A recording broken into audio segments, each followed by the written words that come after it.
Hello, everyone. It looks like my mic is working this time. Hopefully everyone is doing well on this Friday. I've slightly lost track of what day of the week it is.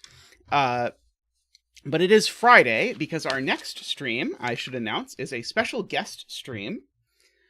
So our next... Oh, I thank you, MicroStudy. I'm glad you appreciate it. Can you see the whole effect? There is the whole thing, if that was not visible. Hey, Niverio. So what do I have to announce? I have to announce reminder that Berlin exists, so if you're interested in doing that. I got a lovely comment in German. I don't know that I've very often gotten LMD comments in German before, but this is one of the first LMD comments I've gotten in German, which was fun. I should also mention that on Sunday, we have a special guest. So the special guest is Grockles, and we're going to do something a little bit different than our usual celebrity guest streams. And what we're actually going to do is that... What we're actually going to do is that Grockles recently completed this series of puzzles called Grockles and Friends, where Grockles co-set puzzles with a bunch of famous setters, some of whom I see in chat. So Grockles is going to have us... Tristan and I solve those puzzles. Grockles is not, I think, going to do a great deal of helping since he made the puzzles. But he's going to talk some about what went into the puzzles, talk a little bit about setting them, and talk a little bit about collaborating with each of the people while we do that. So we'll try that out as a new format where we're always open to new things. So I think that'll be fun and interesting. And I had been wanting to look at many of these Grockles and Friends puzzles. So I think that will... be a fun time. Also, I am very happy to note that the weather is finally getting just warm enough that I actually might contemplate soon having to turn the fan on. So that is true. You did make one too, right, Niverio? I think there's a Grockles and Niverio one in there, but I could be wrong. But I look forward to it. At some point, I should finish my collab with Grockles that I started 80 million years ago. Somehow, I don't know if it says something about me or something about the people I collaborate with. I suspect that I'm the common element, that a lot of puzzles that I start collabing with people I do not actually finish. So it is possible. If you would like to collab set a puzzle with me and never actually finish it, I am open to do that.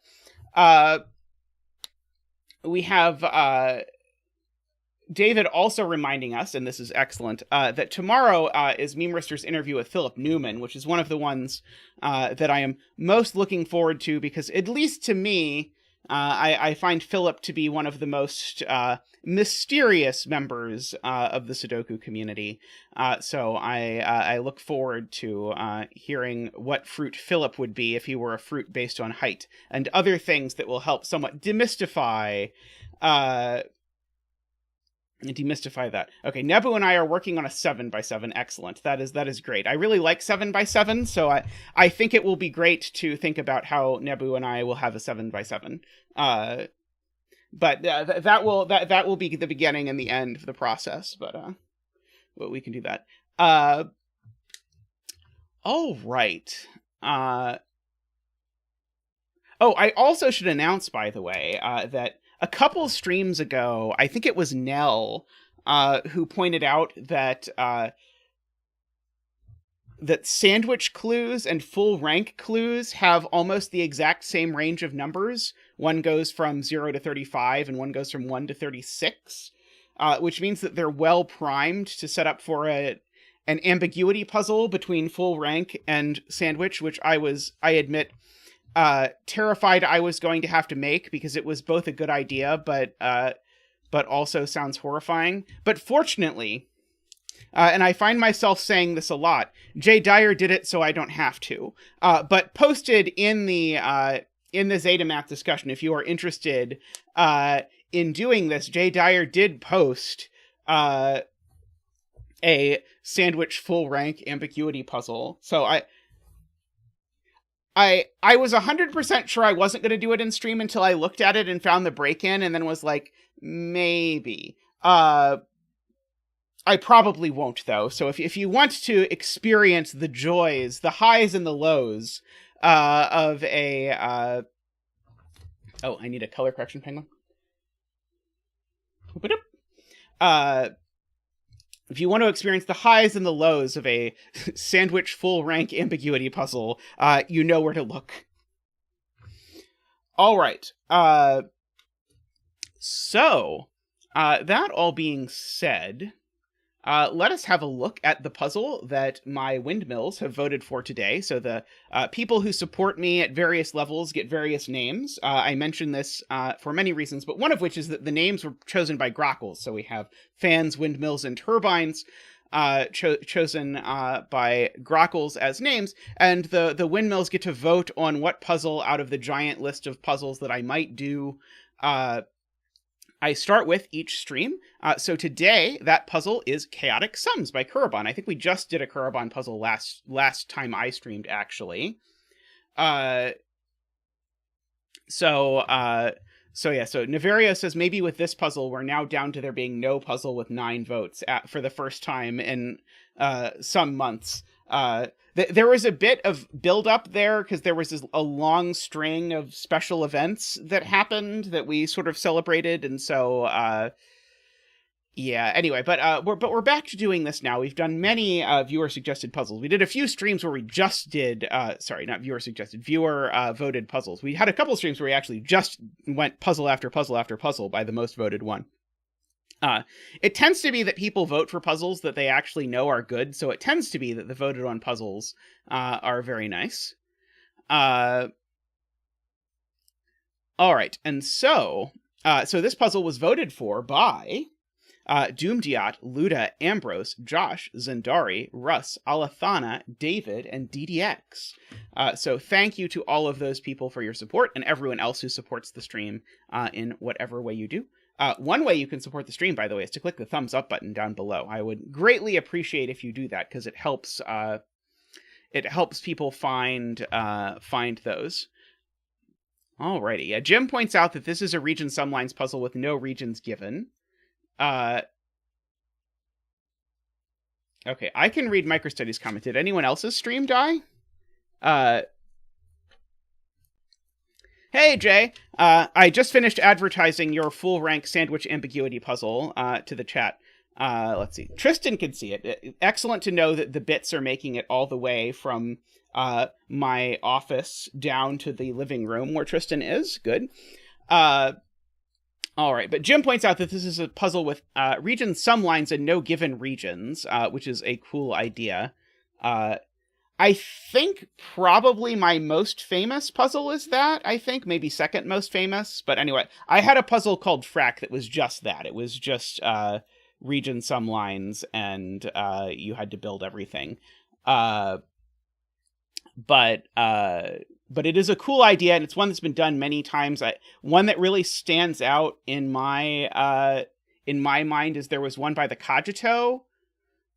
What was it called? I know it rhymed with frack. But I can't remember now what it was called. But the Cogito had one that was also very cool. That was a J. Dyer deconstruction. Was it really called Whack? That doesn't sound right in my thing. Yeah, somehow making a full rank meme puzzle is something special. All right, so what are the rules other than region sumlines? Which, by the way, region sumlines mean that the sum of the digits is the same in each region. So if, for example, it works out that this is a region and this is a region, it is whack. Okay. At the end of the day, note the regions don't have to be square. I'm just drawing it that way for simplicity. Then what this will say is that that digit is the same as the sum of these two digits. So it could be 3 with a 1 and a 2, for example. Note, that's not the only possibility, though, although that would be sort of the only possibility in a normal Sudoku puzzle. We can actually do weirder stuff like this in a chaos construction, and then what this would say is all 3 of these digits are the same. If I were betting, I would bet that this is what happens, that these 3 all end up being the same digit. We'll see, maybe not, but that's my guess. as to what's going to happen with the division of this line. I should throw down a bet tree. Has anyone in chat, I think I saw MicroStudy say they had solved it. If MicroStudy has solved this and knows a good bet tree, I will steal it. If no one knows a good bet tree, then... Oh, Kuraban is here. Welcome, Kuraban. If you have a good bet tree for this puzzle, I will happily take it. Okay. So, the outside clues here are X sums. And so, if you've never seen an X sum before, it's something like, if this is a 4, X is 4, then it's saying the sum of these 4 digits is 12. So, 1, 2, 5, for example. That would be my X sum. And so the first digit indicates how many digits you need in order to get that. Are any of the weird totals here? Oh yeah, there's one weird total here. Almost always the joke with X sums is something like you see this and think, what could this digit possibly be? And the answer is secretly there's only one number it could possibly be. And that's because you think, oh, I could do 3, because I can do 7 and 3, but this is the joke. This is like literally the only thing in X sums. There's nothing else in X sums. But the joke is I can do 7 and 3, but it's with a 1, 2, and 4, so it doesn't have a 3 in it. And so you can't actually do this. So therefore this digit is a 2. That's the X sums joke. But there's not a lot of those. There's a few totals like that. We're going to go with row 3, column 3. We won't hold it against you if it doesn't work that well. But as per sort of standard, in quotes, X sums chaos construction rules, the way it works is that additionally, the X cells are in one region and the X plus first cell is in a different region. So you always get a region boundary. Okay, and so, so that is, I believe, all of the rules. I'll let chat read the region sum lines rules and tell me whether it's old or new while I fill in the 2s and the 5s. And we can do a 2 dance. Woohoo! Woohoo! Woohoo! Thank you, Zach. Thank you. Okay, and so now the point is now this digit can't be a 4 anymore, because when I filled in the example with this digit being a 4 before, it was actually the only way that this could possibly work. These are different regions because they contain the same digits. So this can't be a 4 anymore, therefore it can only be a 3 is the point. And so we have that. And now this can't be a 2 or a 3, so it can only be a 4. And we know what the 4 digits are from before. So the 4 digits are 1, 2, and 5, and that one's not a 5. Okay. And now this digit, note, it can't be a 4 anymore, because the only X sum way to make a 12 with a 4 is 4, 1, 2, 5, but the 5 is gone. So this isn't a 4 anymore. This can only be a 2 or a 3. Oh, it can't even be a 2. What am I talking about? This just is a 3. So these 3 cells all add to 12. I'm going to start actually drawing lines instead of colors. Hey, Alima, how are you? I hope you are doing well. So those 3, these 2, those are all in one region. And I actually know there's a region border here. Actually, I can draw, and I know there's a region border there and a region border there as well. Okay, so we've got all of that. Okay, so what shall I look at next? Oh, I have another region border. Right, that region border I also have. So yeah, so maybe Dog asks, what are the other 2 digits in, say, here? And so the other 2 digits sum to 9. And so they could be 1, 8, but they can't be 2, 7, or 3, 6, or 4, 5. So these are only 1, 8. And now what about this one? This one now can't be 1, 8. I think it can be 2, 7. It can't be 3, 6, or 4, 5. So it is 2, 7. And so we get another digit. That's a 1 and an 8 and a 1. Like that. Those all go in. I know there's a region border separating these somewhere. Because of the repeat 1. So either that's a region border or that's a region border, but I don't think I know which one yet. Okay.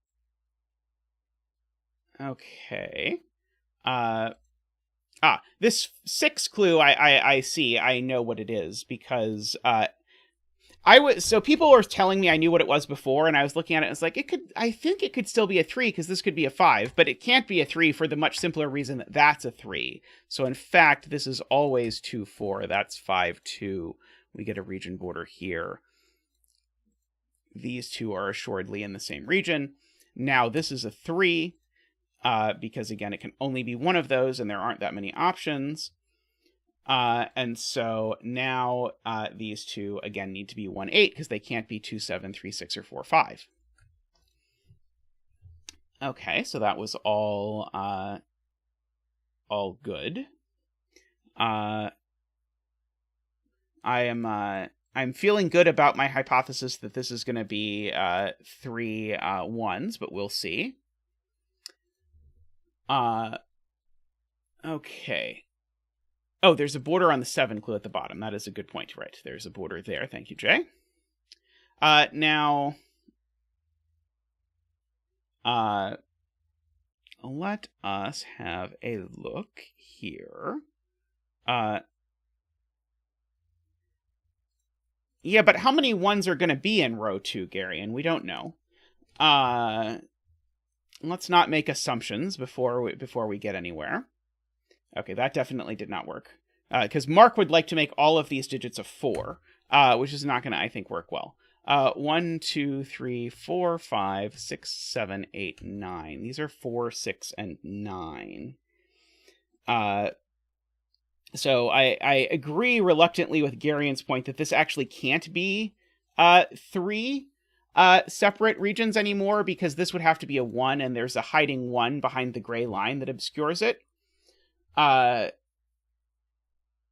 So we have that going on. So this cannot be a 4, because if this was a 4, regardless of how this line broke up, this would need to be a 3 or a 5. Doug also points that out. Let's see. If this were a 6, I would need this to be a 7, because it couldn't be a 5. And if this were a 9, I would need this to be an 8, and it can't be. Okay, this can't be a 9, because I would need this to be an 8, and there's a 1-8 pair. So in fact, this is a 7, with that being a 6. So we get all of that, and now these two are in the same region as well. Excuse me. So now that region is branching out. We can do that, I suppose. I was contemplating if I wanted to do that or if I wanted to do it with lines. I'm not sure. I have not yet decided exactly what I want to do with regards to that. Okay, so now the point is now I can draw a line here. Yeah, I think I want to do it with lines and not colors for now, because I'm going to do more, and then I think I'm going to get it all at once. These two cells now have to be in the same region. And the question is, why do these have to be in the same region? And the answer is, if they're not, what's the sum? And the sum certainly can't be 2 or 5, so the sum would have to be 7, but that would be a 7 next to a 7. So in fact, these are in the same region. And now that all of these are in the same region and all of these are in the same region, it's no longer possible that these are in the same region, because that would put 2 1s in this region. So we get an actual border there. And now that I've got a 2 here, this can't be the same region as this. So I get an actual border here and here. And now because of that, this connects over into there. And so we can go ahead and make that all yellow. Yellow is not quite done, but it's ornate enough that we'll consider it worthy of a color. And we'll make this blue, and we'll go ahead and peel out the lines from that. This is like the smoothest chaos construction anyone has ever made so far. I know I will live to regret saying that, but at least so far. These are a 6-9 pair, which I don't think tells me very much. These are 4, 6, 7, 9. Okay, good. Let us see.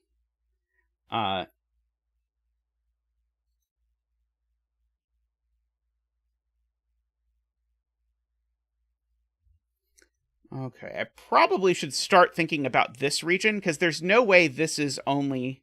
Oh, this could be 5 cells, right? I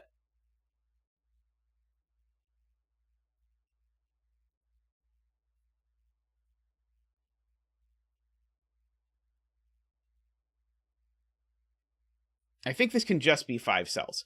But Garion points out that this digit can only be a 3 because 2 is ruled out. So this is definitely a 3. Take the lower hanging fruit rather than asking whether that can be 33. And so these 2 digits, they can't be 3, 3 because there's already a 3 in the column.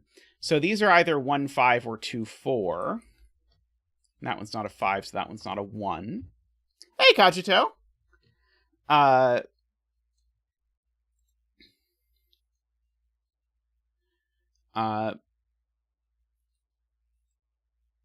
Niverio was suggesting I should think about where green gets its 9 cells from.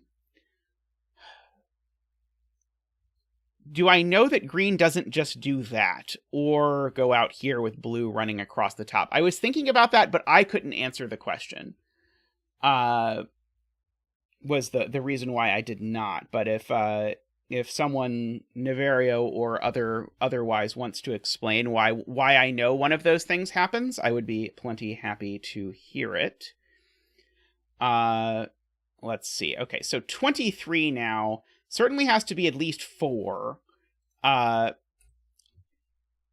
or 5, I presume.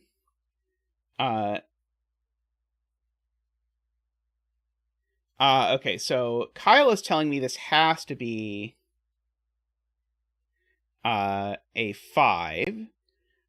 So if this were 6, then what would that say about the sum of these 3 cells? If this was a 6, it would say the sum of these 3 cells is 12. Which could be 3, 4, 5. If this is a 7... it would say the sum of these 2 is 12, which would say this is a 9. That also seems plausible. And if this is a 5, it would say the sum of these is 12. Those 2 sum to 5, so these 2 would have to sum to 7. It would have to be... that doesn't work. Okay, so this can't be a 5. Okay, so it can't be 5, is the point. I misunderstood. I got the point backwards that Kyle was trying to make. If this is a 5, it breaks. Because if this is a 5, these cells need to sum to 12. So these 2 need to sum to 7, which they would have to do as either 3, 4, or 2, 5, both of which are transparently broken. So this is 6 or more. Which means that for sure all of these are part of a region. So I can go ahead and give that region a color like red or something. And I think that is all well and good. Can't be 9. Or sorry, can't be 7. 7 would make this 3, 9. But I don't quite...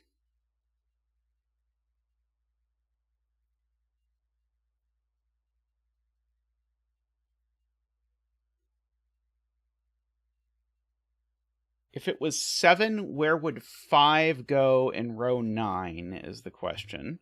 Right, that's the point. Okay, got it. So 5 would go here. No. 5 would go nowhere. Right, okay. So yeah, so that's actually quite cute. So because I know this digit is a 5, if this is a 7, these 2 are a 3, 9. Math-wise, that all works. But the problem is now all of these cells are red, and so none of them can be 5. So... the point is that actually it's the chaos construction-y part that rules out this being 7, because it blocks 5 out of the whole row. So this is not 7, it's a 6.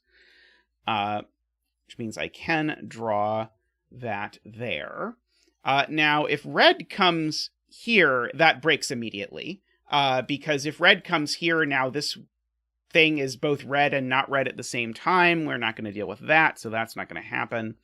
I can, by the way, draw that at least those 4 I know are all in a region. Right, these 2 are a 4-5 pair, Jay Bayer points out, because these 2 cells now, just by Audi math, need to add to 9. Oops. So those are a 4 and a 5 in some order. Let's see.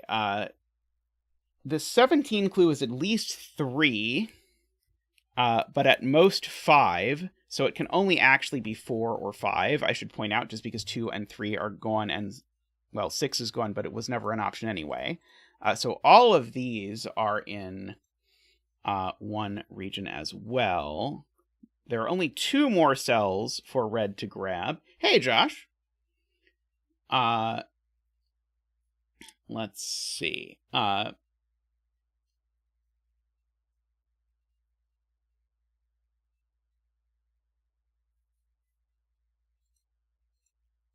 Okay, that's a good point from Garion. There's a 4 or a 5 in here, so there's either a region boundary there or a region boundary there. I don't, strictly speaking, know which one yet, but this is not one giant region. That's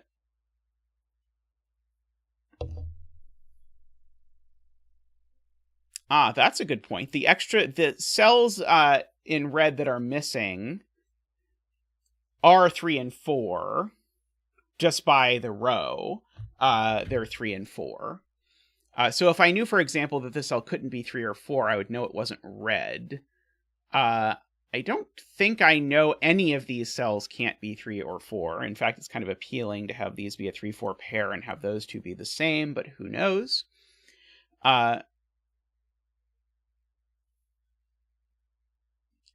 Okay, good point. I had not noticed this point yet, but Dog points out the minimum that this digit can be is already enough to make this a 2-digit sum.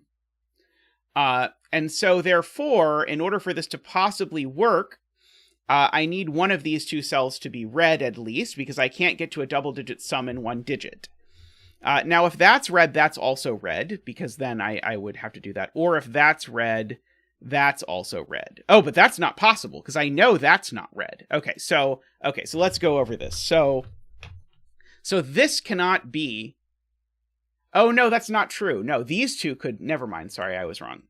These 2 could be red. These 2 could be some other color. They'd be that color. And then the other red could be over there. That's possible, unfortunately. But it is true. I need to think about a red here. And the second this cell is red, it makes that cell red as well and makes these a 3-4 pair. Which seems interesting.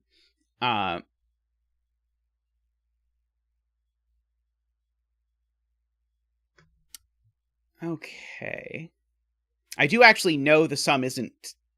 I think I now know the sum isn't... Oh, it could be 10 still, darn it. It's only if it goes that way that I learn something. Okay. Hey, DDX, how are you? You voted for this puzzle, so I hope you enjoy the solve of it. I should probably just fill in these digits, because maybe it's interesting. 2, 3, 4, 5, 6, 7, 8, 9. It was not interesting. It had the possibility of being interesting, but then it accidentally wasn't. If these aren't connected, this is a 1-cell sum, so then this is at least a 2-cell sum, which would be interesting. Let's see, should I think about Audi math? This is a 5. I need to make these sum to 22. That sounds plausible, unfortunately. Let's see. Yellow needs a 4, a 7, and a 9.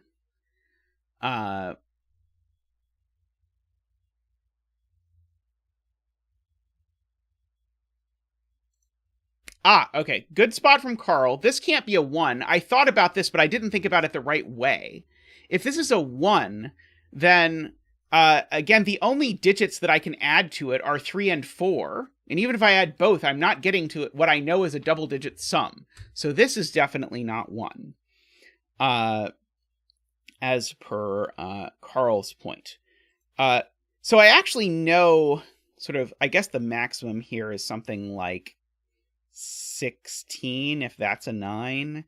Yeah, that I guess does not leave me a whole lot of things to deduce, because this could be a 9, and these could be a 3-4 pair, and that's a 9, and it all works.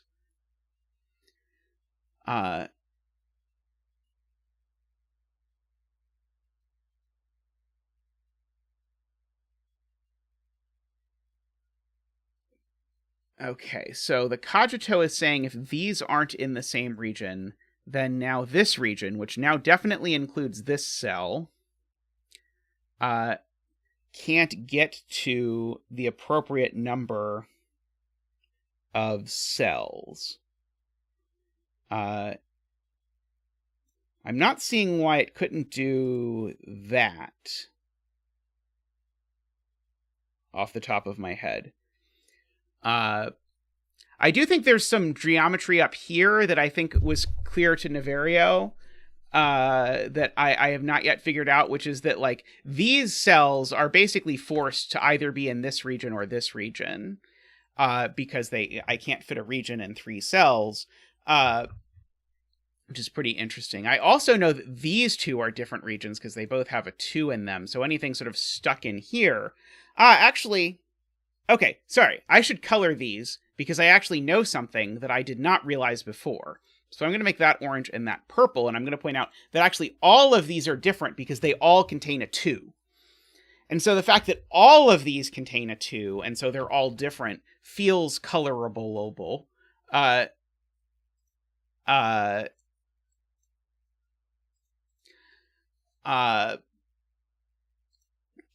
So...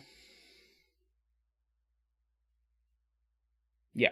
So at least this cell is orange. Several people in chat who've done a lot of chaos constructions immediately point out. Because if this cell's not orange, orange can only access these 8 cells at most. So that cell's definitely orange.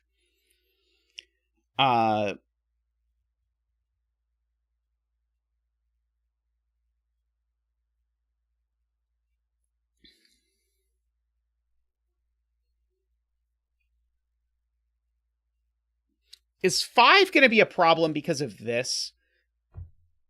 Is it, so someone who's like a killer sum calculator guru, 17 and 5 with a 5, is there only one option, and does it require a 2, a 4, and a 5?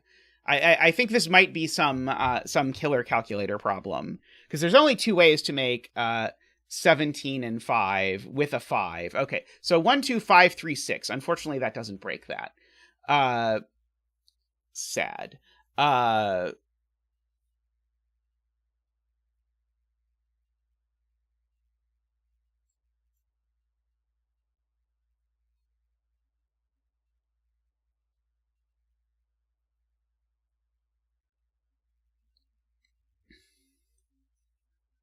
Okay.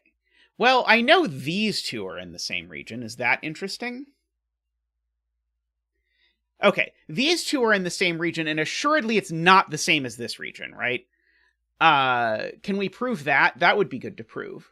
I think, so these two are definitely in the same region. I don't need confirmation about that. But if these lock off, do I have a divisible by 9 problem? Oh, I don't, because blue can escape. It doesn't look good to me if these are all part of one region, but I think it's just barely possible. What is the minimum sum if that's the case? Because these would be at least...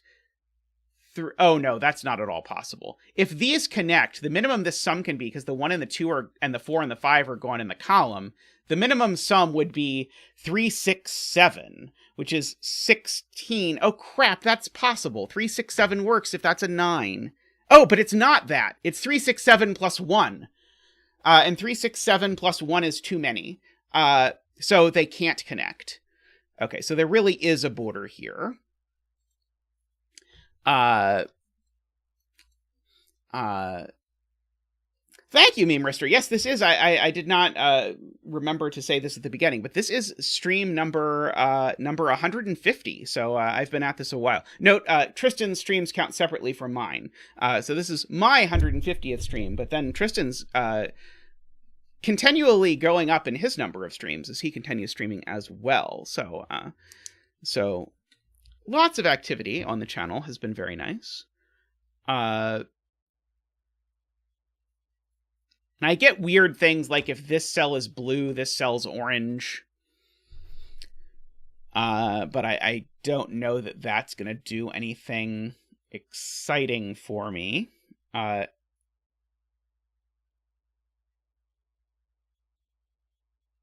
Okay, so this is a sum in 2. To whatever this total is.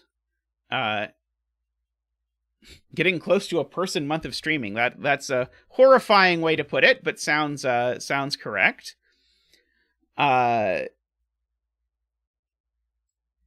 So I'm just trying to math out what the possibilities are here based on what the sum might be. So the sum might be 10, in which case these would have to be 3 and 7 exactly. I don't think forcing this is a good idea. I'm retreating from thinking this is a good idea.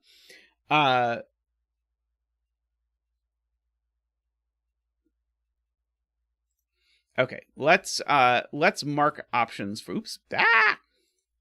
let's mark options for this. So it is not 1, 2, 5, or 7, or 4 because there's one in the region. If it's 9, the total is 16. If it's 8, the total is 15. Which I could do in a couple ways.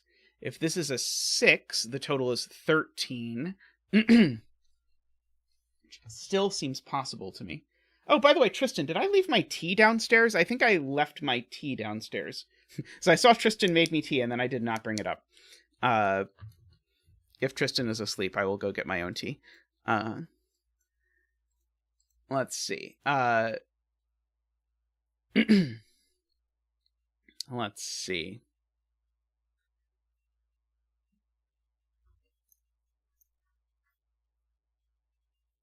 So what was the option here for 5? 1, 2, 3, 5, 6. So if this is a 5, then I guess this could be the 3 or the 6.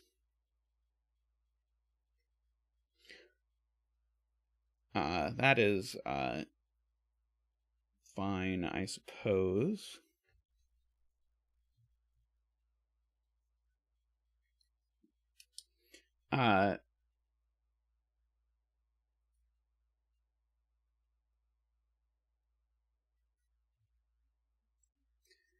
So Jay Dyer is pointing out, I know this thing isn't the same as that or that, so I can give this a color just so we can think about it. And I've got to deal with the fact that none of these... So I've got to deal with the fact that these cells are all now forced to be green or yellow. Oops. That's not the way I want to be. This is Jay Dyer's point. These are all green or yellow. Because there's nothing else that can get here and I can't fit anything. Well, yellow is only missing... Well, yellow's missing just enough cells that yellow could do something like that. Certainly yellow can't take that cell, though. If yellow took this cell, that would be a problem because it would certainly cut off green. So this cell certainly is green. I can at least get behind that idea.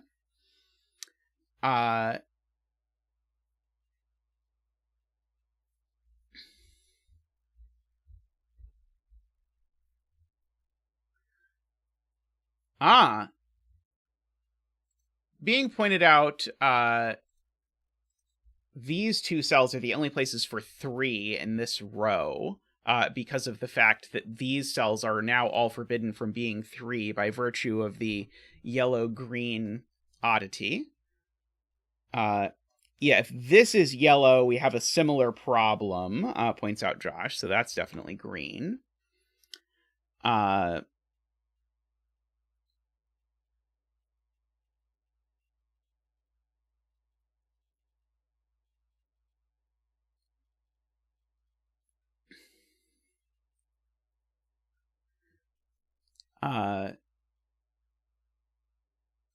Yellow is missing a 4, and therefore if this cell is yellow, we have a problem. That's Carl's point, because that 4 rules 4 out of yellow getting a 4 in row 1. So yellow is getting a 4 down in one of these cells, so it can't be extending there, or it would not be able to. So we know that it is up there.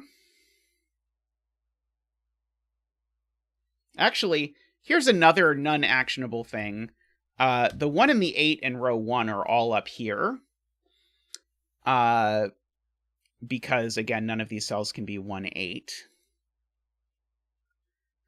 Actually, the 8 in this row also is pretty restricted. It's either going exactly there or it's going over here.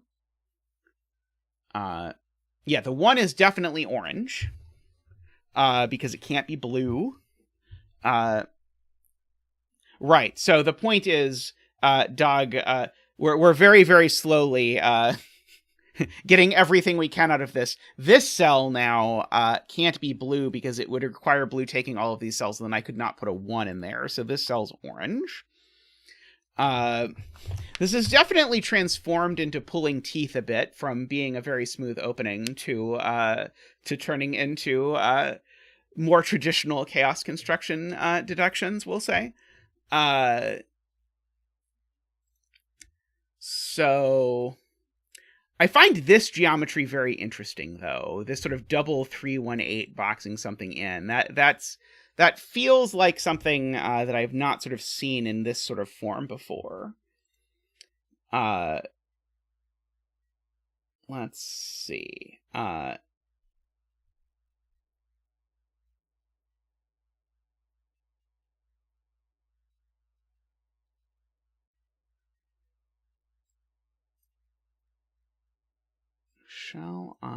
What shall I think about?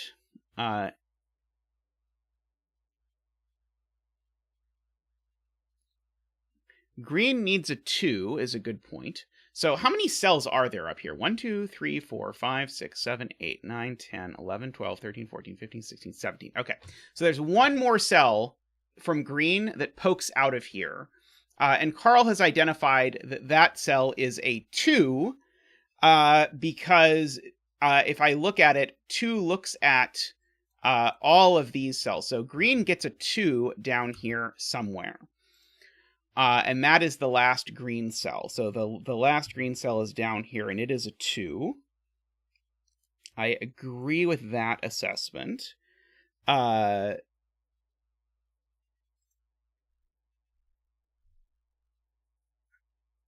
What do I do with that?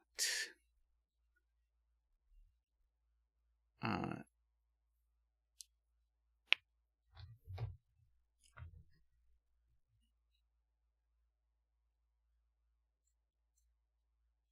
trying to see if I can somehow play this clue off against that 2 to conclude that this can't be a something, but I don't think so.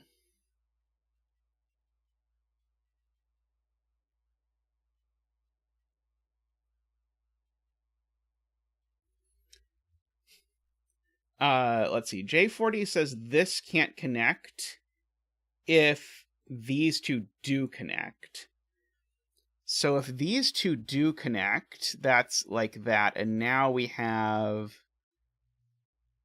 could do something like that.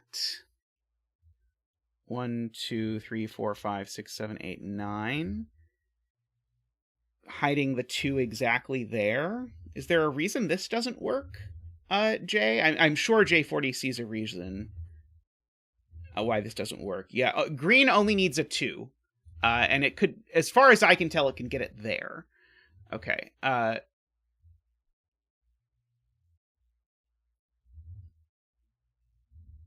Okay.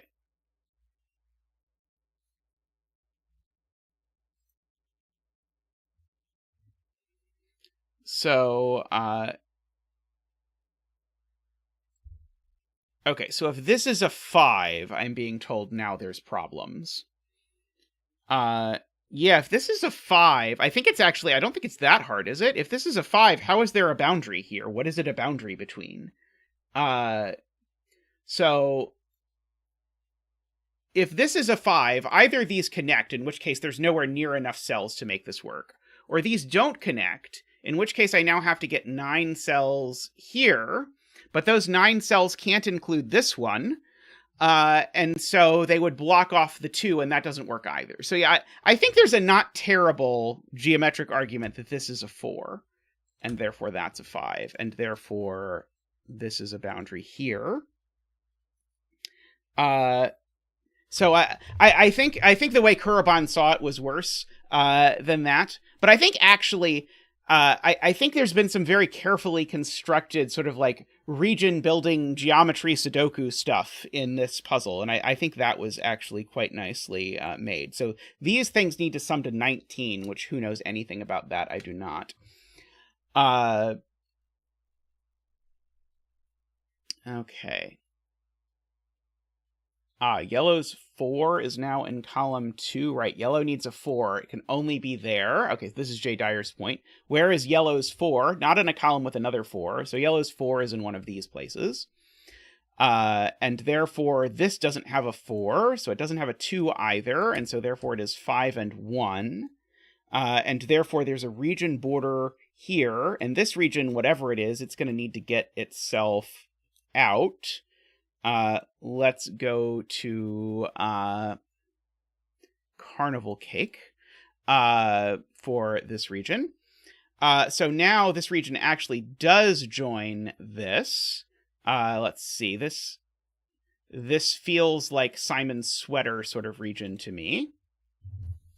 Now, if Carnival Cake takes this cell, it's a serious problem, because now Carnival Cake is obligated to take those cells, and then green never gets a 2. So Carnival Cake doesn't take that. That's the last cell of regular green. And then we go back to Carnival Cake 1 second. Carnival Cake now is forced to take at least those cells. And so we can draw in a lot of borders now. Let me border the whole grid, just in case someone is bothered by the fact that I haven't done that yet, and I don't want to upset anyone with that. I know that can be quite a touchy issue for some people.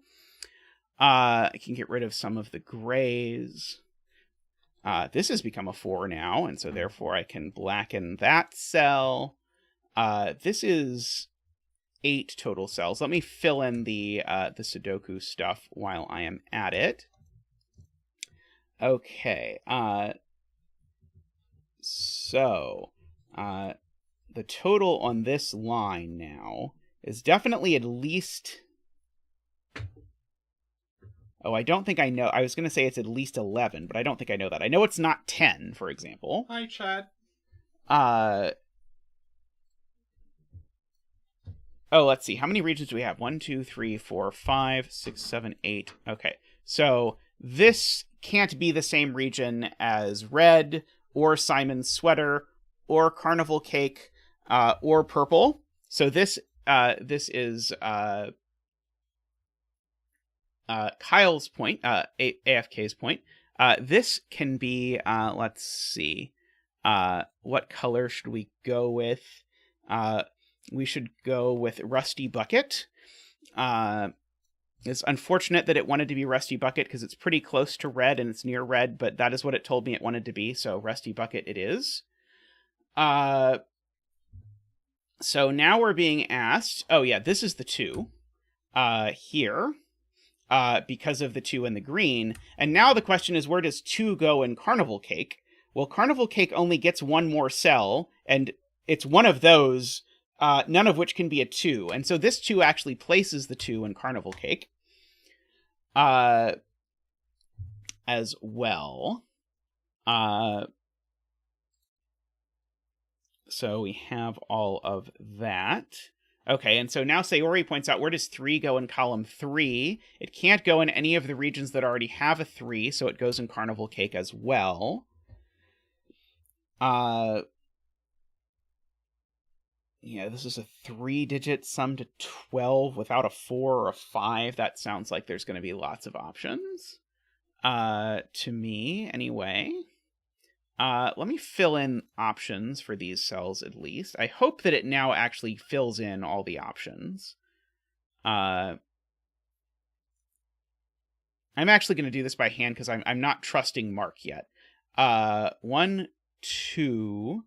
3, 4, 5, 6, 7, 8, 9. Okay, so those are 2, 7, 8, 9. Let me see if I can rule any of these out. If this is 2, it would make the sum here 7. These would be 1, 6. That would be 3 and 4. That might just be okay. Oh, we have a cell now that can't be 3 or 4. Right. This cell now. Okay, Jay Dyer has a good memory. The only things that red needs are 3 and 4, and now the 3 and 4 in column 9 are done for, so therefore this can't be red, and therefore it must be Rusty Bucket. So we can fill it in and draw in the little border there between red and Rusty Bucket. And now remember, I know this line has a 2-digit sum, so therefore this is also Rusty Bucket, and therefore this is also red. Because remember, it's a 2-digit sum. And so that will come up here like that. And so this is a 3 or a 4. I don't know which one as of yet, but it is something. So the sum is at most 13. Because that's what I get if I add 4 and 9. So that's going to tell me this can't be a 9 or an 8, because both of those would make the sum too big. A 6 would make the sum 13, and a 3 would make the sum 10. So funnily enough, I think that means these are either 3, 7 or 4, 9. I think this is never an 8. Because of the two possibilities for what the sum is. Okay.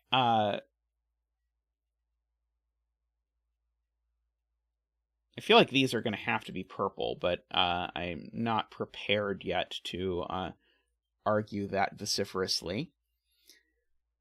One of these is a 3 or a 4 now. I don't think I know which one yet, though. Let's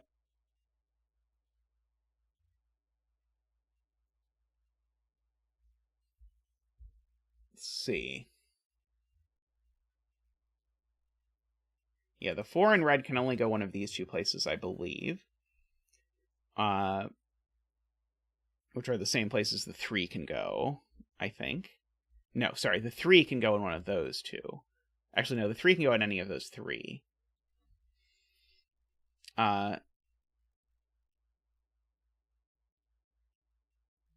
Where's the orange 4 people are asking about?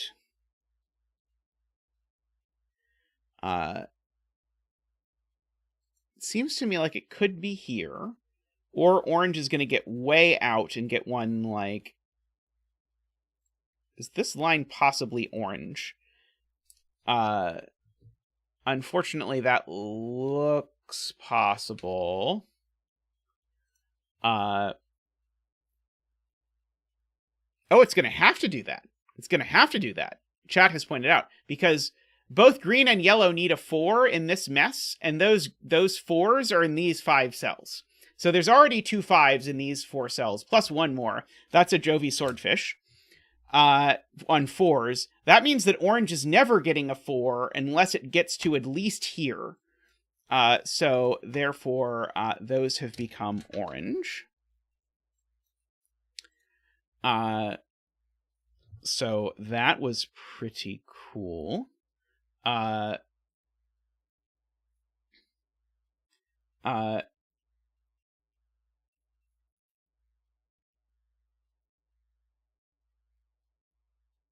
Okay, so now blue, if blue doesn't take this 7, this is AFK's point, blue is now capped at 7 cells. 7 is too few, so therefore this is blue.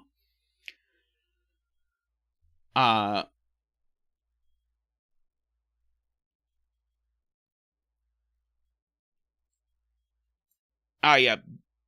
Pink is always taking this cell, because even without taking that cell, it's capped at... It's capped at 8, so we can draw in those and that. Thank you, Nicholas, for noting that. If pink takes these cells, is that a problem?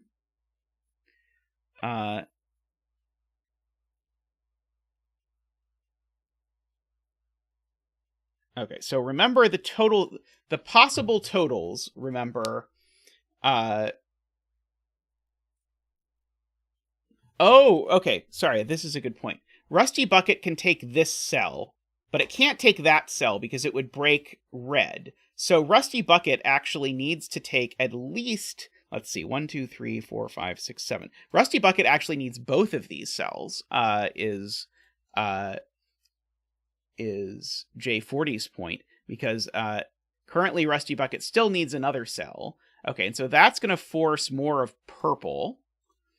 So now these are purple. So we can count this.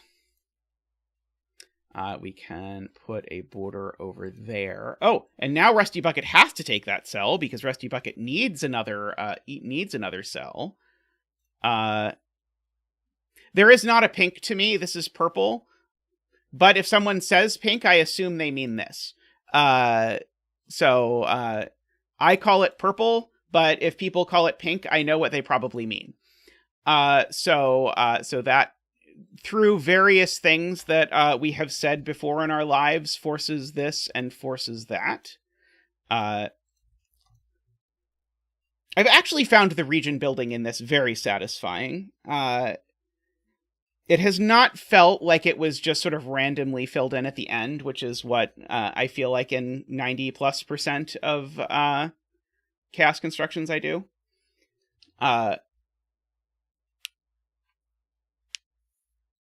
Let's see. Okay. So it's maybe worth contemplating what happens in this column in the two cases.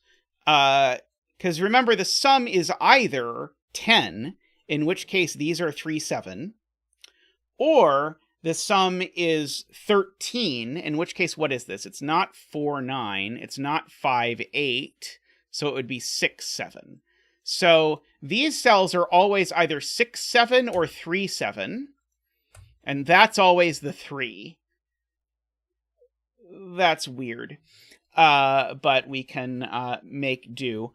We can do this a similar trick with this. I know these two either sum to 10 or to 13, but if they sum to 13, this digit's a 0. Oh, 6, 7 doesn't contain a 3. That's true. Sorry, it's a 7 they contain. Still true, it can't be 13 as the total. Because if 13 is the total, then this is a 0. So the total's not 13. The total is 10. Because of this X sum interacting with the region sum line. So that's a 3, and that is a 3, and that's a 7. And now that's a 4, and that's a 3, and that's a 7. These are not 1, 9, 3, 7, or 4, 6, so these are 2, 8, and I know the order, making that a 7 and a 2. Making this not a 2 or a 7, that not a 7. Oh, this seems to now just be a 9. Unless did I just like mistype that? I think I did. Right, I just took out the wrong digit. Yes. And so the point is also, I know what this is, because now these I know sum to 10, and so therefore this is a 3.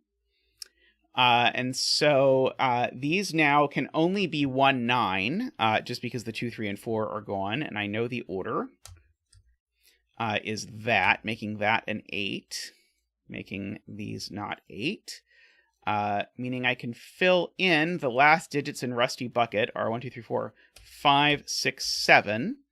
Of those, this can only be a 6, that can only be a 5, that can only be a 7. No 7 there, no 7 there, no 7 there, no 9 there, no 9 there. No 8 up here, no 1 up here. The digits left in this column are, please tell me what they are, Mark. They are 9 and a 1. So that is a 9 and that's a 1. Okay, I think now Mark should be fully functional. Let's see, 1 in this row. Oh yeah, okay, where does 2 go in Simon's sweater, asks Katara. By the way, welcome, Katara. And so the point is now I have these 2s, which rule 2 out of any cell that Simon's sweater can get to. And so actually the 2 is placed in Simon's sweater here, which is huge because it makes the total here 7, which makes that 494, makes that cell immediately yellow. Makes, yeah, we've got a, we need a 6 in Simon's sweater. Oh, but that's right. Simon's sweater gets 2 more cells, not 1 more cell. So we should keep that in mind. Right. In Carnival Cake, we need to make these 2 sum to 7, not as 3, 4, or 2, 5, so as 1 and 6. So these cells are a 1, 6 pair. This is apparently not a 1 for some reason. Because of the 1 camouflaged in Simon's sweater. Understandable. So therefore, no 6 there.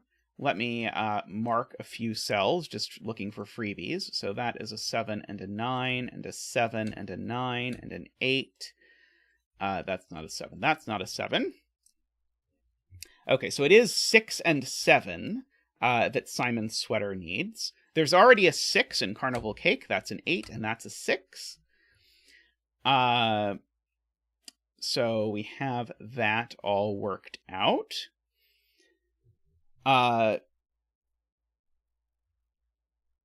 Assuredly, blue needs this cell now, right?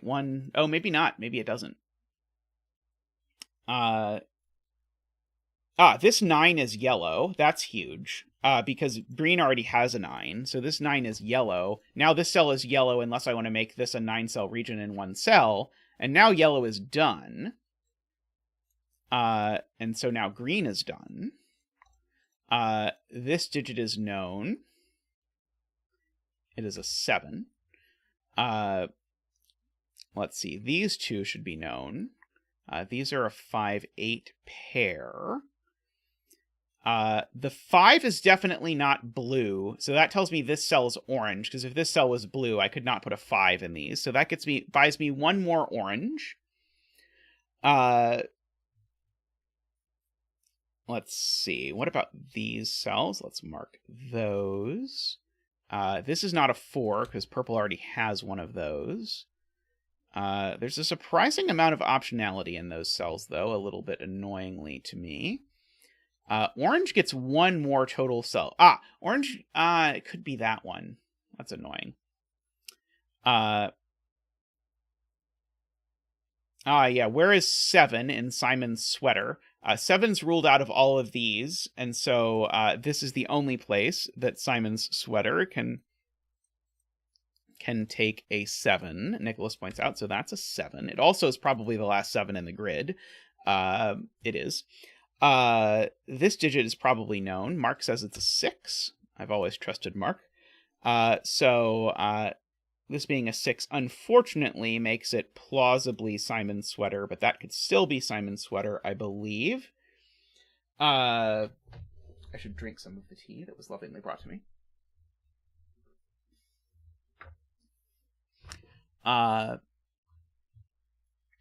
Row 6, column 5 is naked. Let's just mark up all of these and just find all of those such nonsenses. So that's a 9, a 1, an 8, a 9, a 1. These are a 5, 6 pair, and so therefore that is a 4. That's a 9. That's a 6. This being a 4 means it's not Simon's sweater, so therefore that's where Simon's sweater gets its last bit of yarn. So we have that. We can continue up here. That is a 9 for orange, so therefore this cell goes in pink/purple, whatever you would like, because it's not orange anymore. So it goes in purple. Let's see. Likewise, this cell now can't be in purple either. And so now what color is this? It can't be Carnival Cake, because Carnival Cake can't get there. So the only thing this can be is blue. And if that's blue, it means that's blue, just because that's how blue works.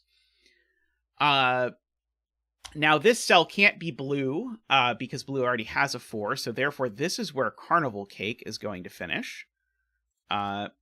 So we can go ahead and fill in carnival cake like that.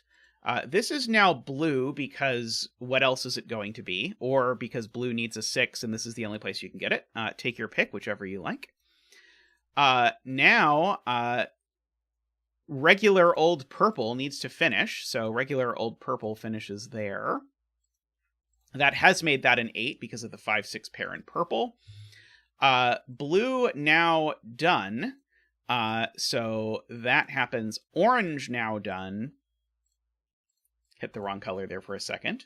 We have our coloring done, and now we can just sort of fill in digits, because that's a 5, 8, and a 6, and a 5 and a 6. This is whatever Mark says it is. It's a 4. And our bet tree, 1, 2, 3, 4, is a 5. Congratulations to all the 5 bettors out there.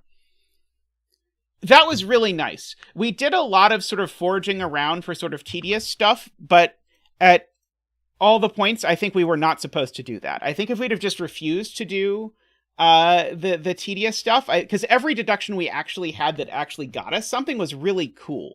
So I think this is a really carefully thought out sort of back half. It is a little interesting a little odd how the front half of the puzzle is like a 2-star chaos construction. And then suddenly you're like, oops, I don't have any clues. And now it's a 4-star-ish chaos construction puzzle. But very cool. I liked the thought put into what's usually the bad part of a chaos construction. Actually, I quite liked here. So very nice puzzle by Kuraban, as we have come to expect from Kuraban. But I'm going to take a quick break, have some tea, and I will be back in a short bit. So see you shortly.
welcome back, everyone.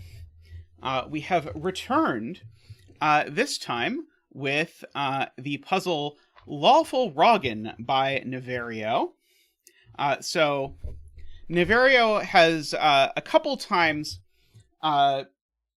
taken some puzzles that he deems ugly, like Two Truths and a Lie, and tried to make a pretty version of it.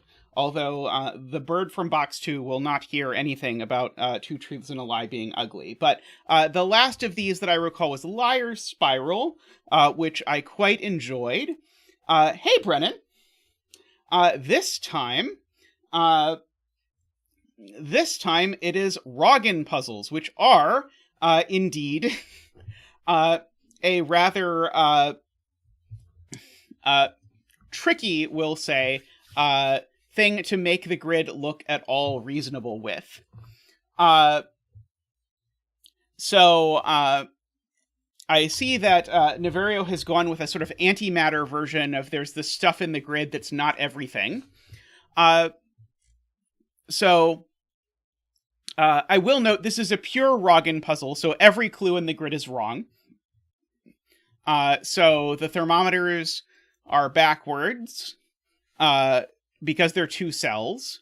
A longer than 2 cell thermometer in a Wrogn puzzle confuses people because people tend to think that it means that it goes backwards in general, but that's not what it means. It just means it's not working. So I think Niverio has wisely chosen to put only 2 cell thermos in here. There are quadruples. So in fact, the quadruples are really telling us the 1 in this box is here. Quadruples, it turns out, if you have not done a lot of these, quadruples are the easy mode for setting a Wrogn puzzle. So if you want to set a Wrogn puzzle, but you have no idea where to start, quadruples is the answer. Quadruples are a sort of like really easy way to sort of get whatever it is you're trying to set up going, because they're sort of immediately powerful. Oh, right. So, right. Sorry, you're right. I was here scanning this one and thinking about it, but right. This one could have a 1 or an 8. Right. So my statement here was wrong, because this is actually, again, this is the negation of has 1 and 8, and the negation of has 1 and 8 is has 1 or does not have 1 or does not have 8. Right. My brain got tricked by the fact that I started just looking at these up here. But yeah, so yeah, 1 is in the L shape somewhere. Now, we have white dots and black dots with their usual meaning. And then gray dots are antimatter dots, basically. They can't be any of the domino constraints, so they can't be white dots, black dots, X's, or V's. Seems to be what is happening. Okay, and then outside clues are numbered rooms or skyscraper clues, and so it must be neither a numbered rooms nor a skyscraper clue, is what we are saying. Okay. So I believe that is the rules. Do you have a recommended bet tree, Niverio?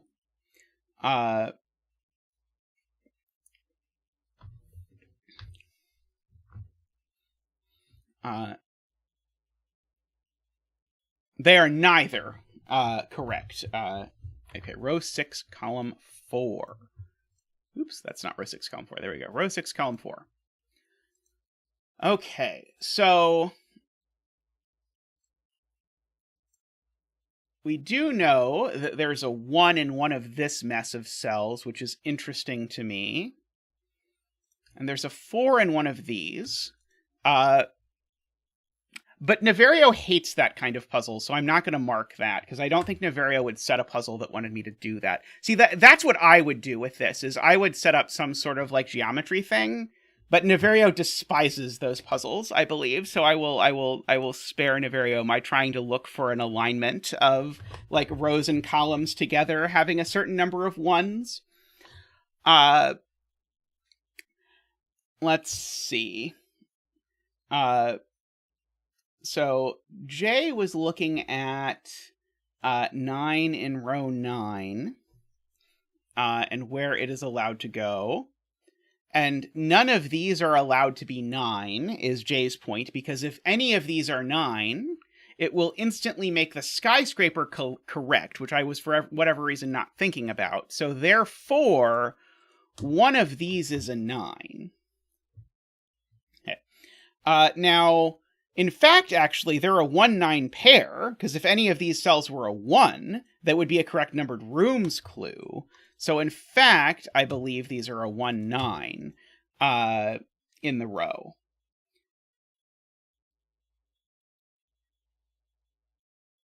Okay. There's a very similar thing going on with 8s in row 1. If I put an 8 in any of these cells, it immediately makes the 2 skyscraper correct, so that's not going to work.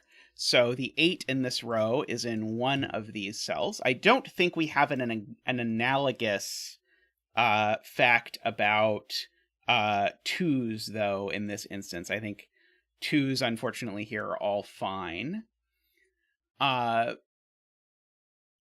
Right. 9 in row 2 is a good point. Because if I put a 9 in any of these cells in row 2, that also automatically makes the skyscrapers correct. So 9 is actually definitely in one of these.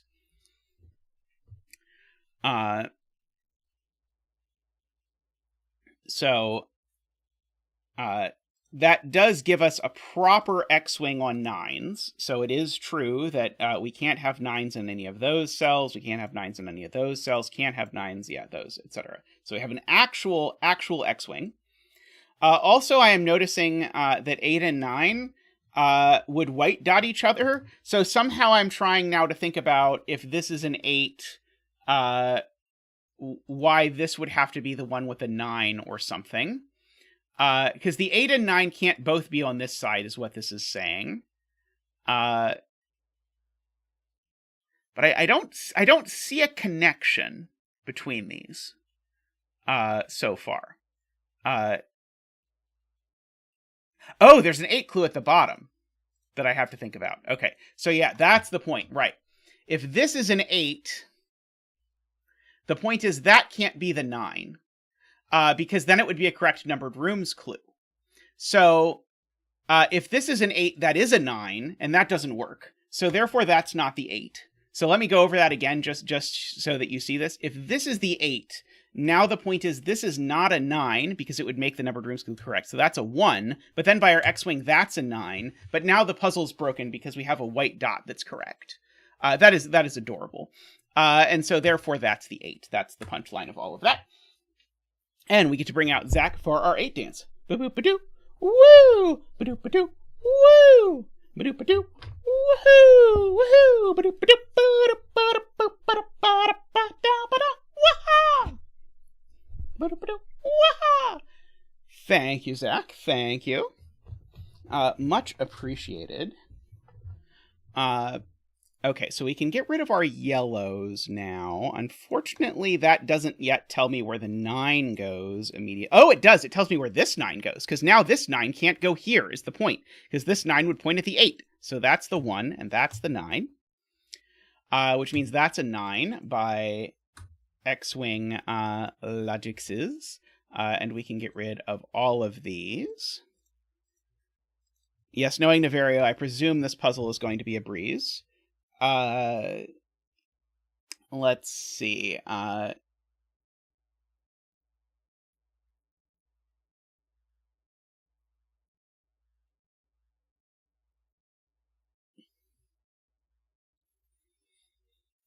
Should pencil mark row 1, column 2, since we know it's 1, 2, 3, 5, 6, 7, or 9. It's not a 1 even. I can even rule out 1 from that because of the quad.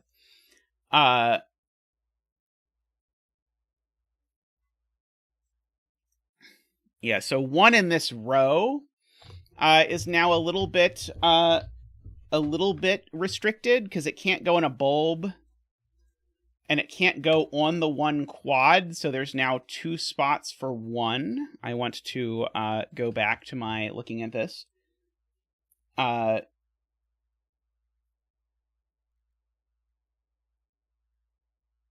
Now, the weird thing is putting 2s in this row is a little easier than it was to put 1s.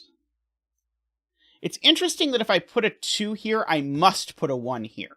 So if the 2 goes in any of these cells in the row, I must put a 1 to match it. Oh, so interestingly, 2 can't go here because of the 1. So 2's not there. 2 could go here, I believe.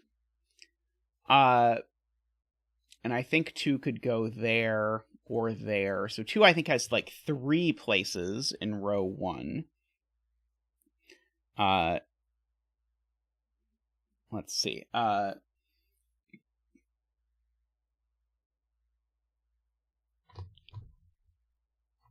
Yeah, disappointingly, Rockrat, I did football formations off stream.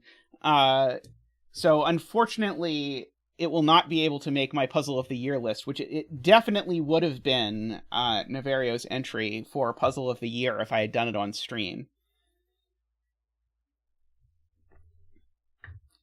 God, when I come out with my Puzzle of the Year list in like March of 2024, and at the end of it, I say that the Niverio puzzle is football formations, it's going to be so worth it for all the payoff. I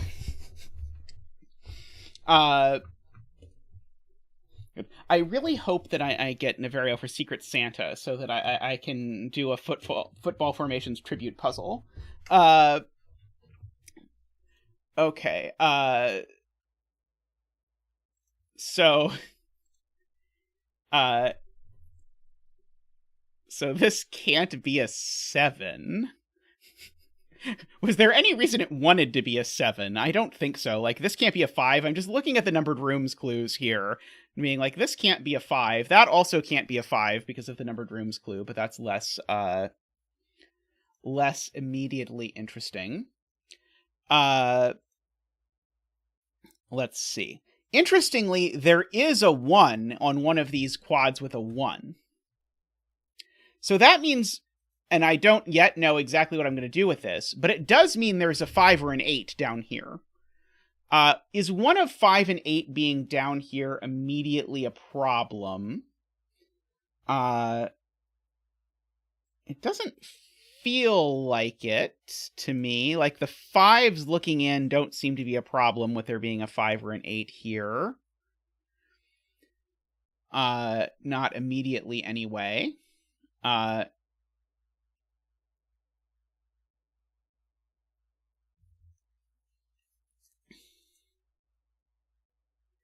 Okay, so, let us...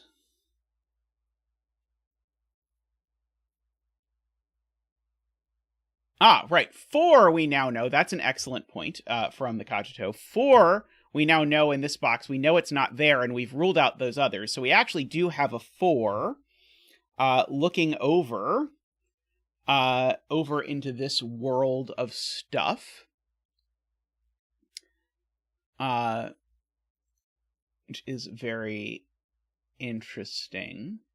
Hey,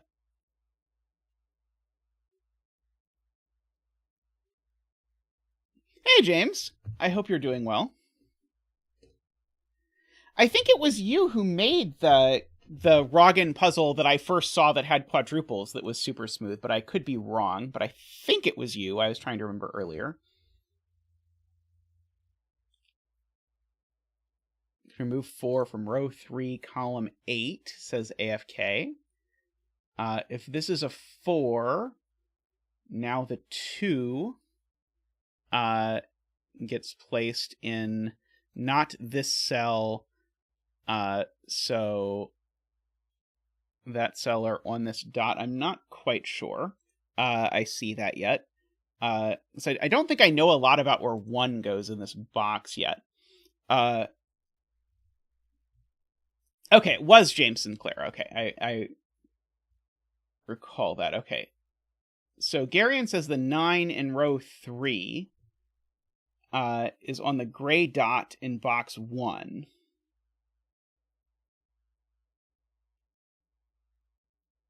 Okay, so yeah, so the 9 in row 3, right, so the 9's not in any of these cells. The 9 can't be in,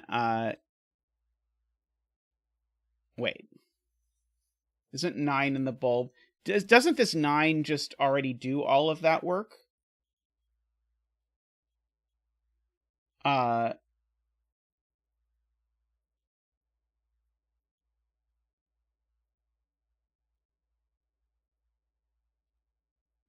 uh,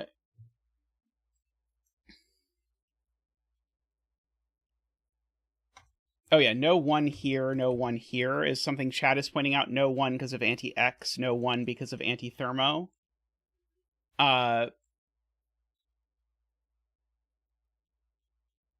And now the point is, now 8 in this box is now interesting, because 8 now can't go in any of these cells.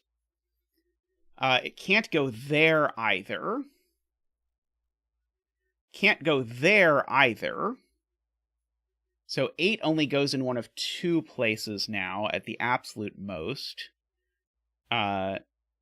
Which would be those 2. Yeah. But an 8 here would make this 2 skyscraper clue correct, is Sayori's point, so therefore that's an 8.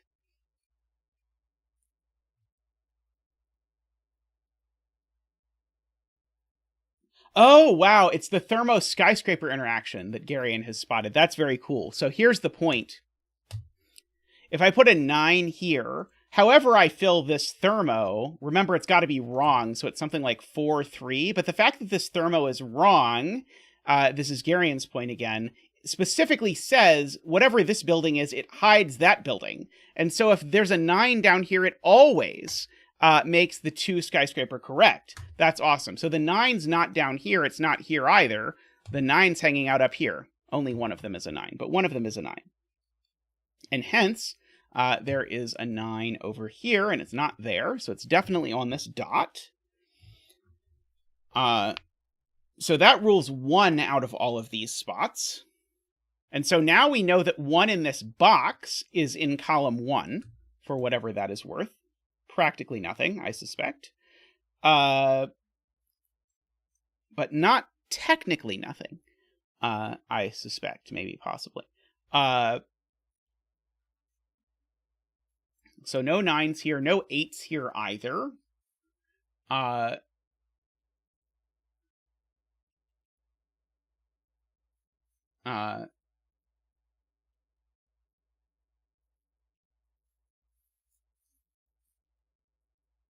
Right. Okay, yes, so that's the point. There's Sudoku. It's amazing. It's amazing how well this puzzle is designed so that you get a lot of deductions from Sudoku when there's only 5 digits in the grid.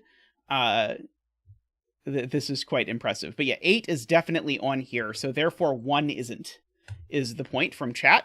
So 8 now can't, 8 is over here, so now where's 1? Not here, not here, not here, so 1 is there.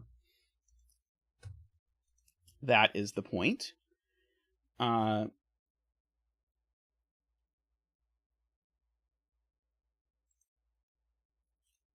Now, 8 certainly can't be here, or it makes that skyscraper correct. So 8 is at least in one of these 3 spots. I'm trying to scan if any of the others would immediately cause a problem. Oh, 8 can't go on the dot with a 9, so 8 is on one of these 2 spots. I don't think either of these instantly breaks, but maybe it does with further contemplation.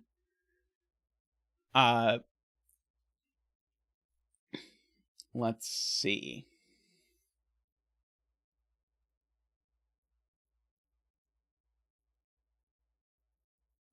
Yeah, we know that 8 in box 9 goes on one of these things. Actually, 8 in box 9... right, okay. 8 in box 9, Isabella points out, has been updated. It doesn't just go in one of these 6 cells, it goes in one of these cells. And by virtue of the fact that it goes on one of these cells, 2 can't go in one of these cells. And so the 2 can't go there either, can't go there either. Can't go there because there's nothing lower than it. So the 2 in this box is just placed here. I believe.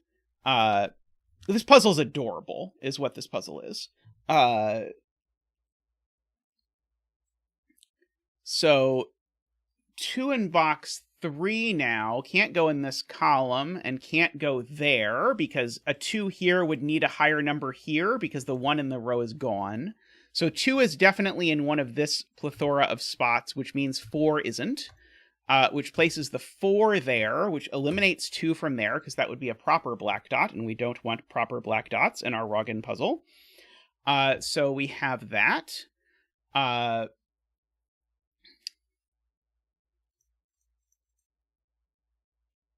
Okay.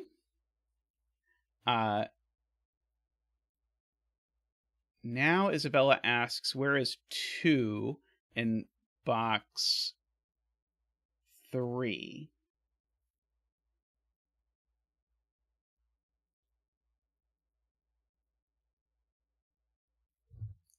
I don't think Oh, wait, sorry. This is box 3. I was like, what does it matter where I put a 2 in this box? But that's not box 3.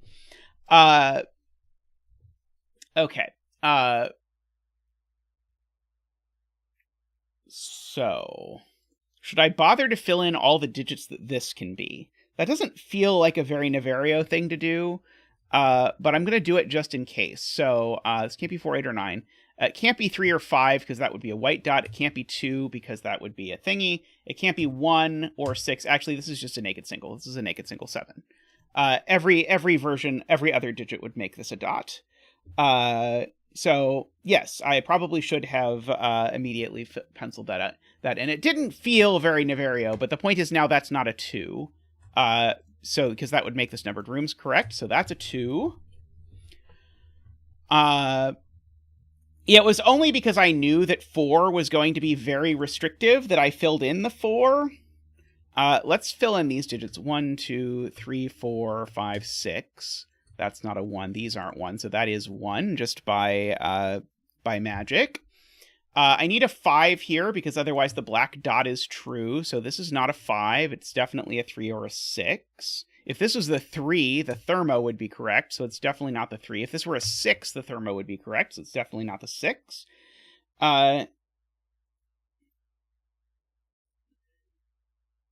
It's true. I do try not to think about dynamic dots because my solve of it was fairly traumatic, but you're right. You did do that.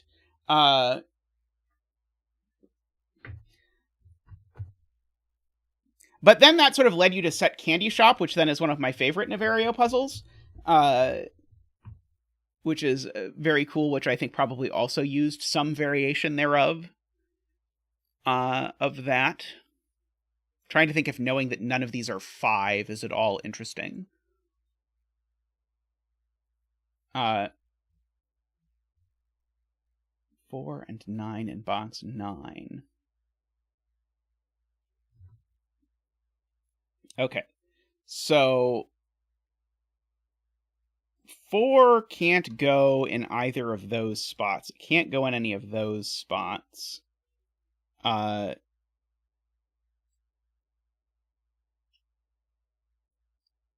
Seems fine. 2 in row 1 is an interesting question, potentially. Right. So 2 can't go in any of these cells anymore is the point, because 1 is now in this row.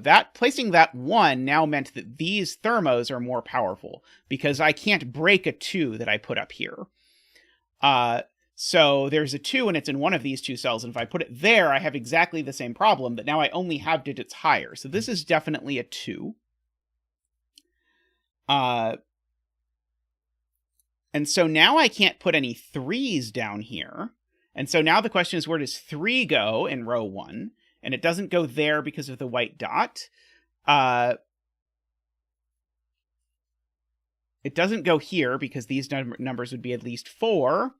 And so therefore it goes exactly there.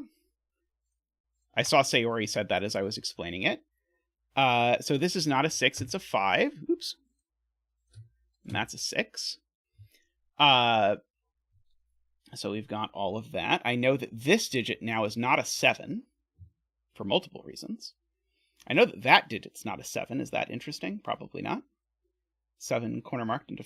I guess 7 is actually only in... Oh, no, it's 3 places. It's 3 places.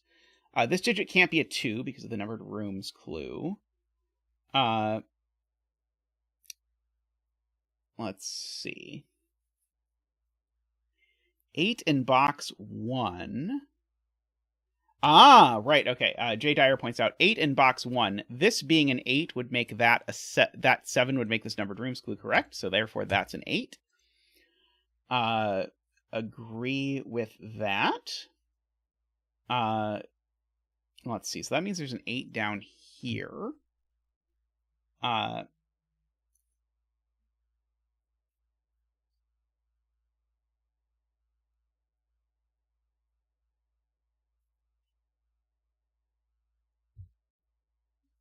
Same in box 9. Ah, right. Okay. So wait. Same in box 9. None of these 8s are in the numbered rooms clue. I don't understand that point. Let's see.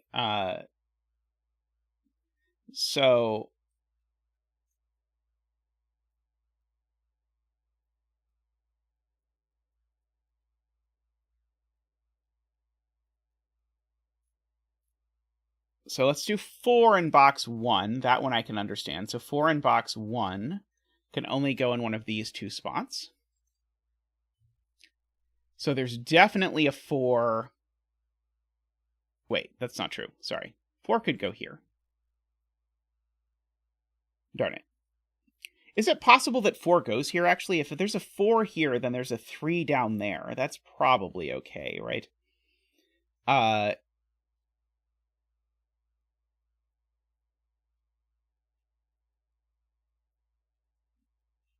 Okay.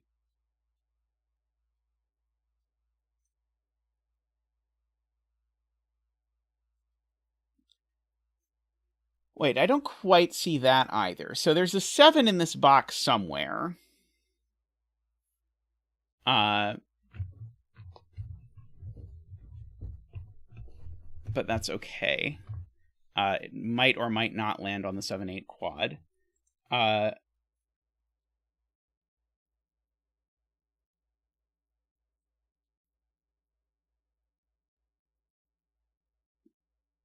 Okay. Playmaker's encouraging me to full-on good lift this cell, so let's do it. So it's not a 1, 2, 6, 8, or 9, all by Sudoku. It's not a 4 by anti-V. So this can only be a 3, 5, or 7. Let's see. Carl says it can't be a 3.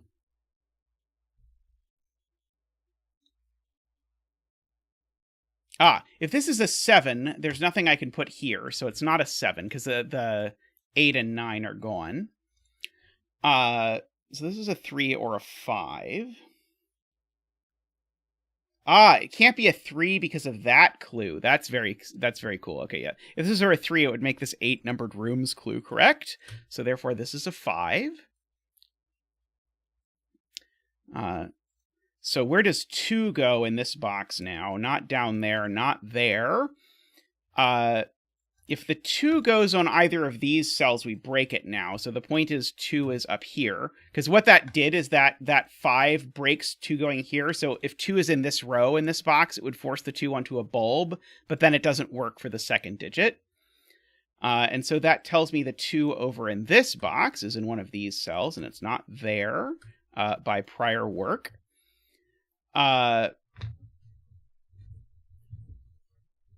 So this digit needs to be bigger than 5 without being consecutive with 5, so it can only be a 7. And now that this is a 7, I can't put an 8 on this dot anymore, so now there's an 8 over here. Wait. No, that's not true. No, that is true. That is true. Right. This 8 isn't coming from a quadruple at all. This 8 is coming from Sudoku. I was briefly thinking that I was screwing up the quadruple logic, but the 8 happened to be corner marked onto a quadruple, but that was a coincidence. I mean, it wasn't a coincidence once you, like, think about setting and stuff, but I was momentarily afraid that I had made an oops after trying to explain how not to make the oops at the beginning. Okay. Let me pencil mark row 1. I know this is not a 9. I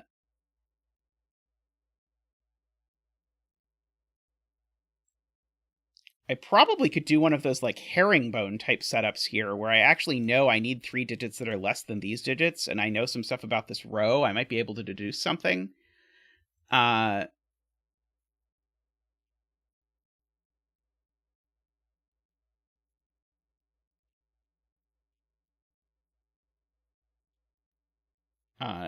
The rightmost clue in row 1. That 8 is telling me that that is not a 4. So there is a 4 in these cells. Very smart. So there is a 4 in one of these 2 cells.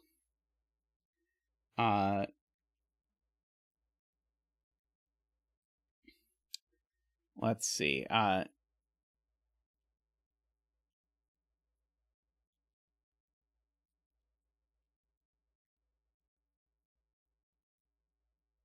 So yeah, the only thing that can go on the tip is a 3 with the 4. I agree with that. So there's a 3 down here somewhere. I don't think I yet really know where. There's a 7 over here just by Sudoku. I should be marking the things that I know just by Sudoku. There's a 1 down this line. Actually, 4 in this box can only go in one of these 2 places. That seems worth noting. Because 4 can't go next to the 1. That would make thingy happen. Let's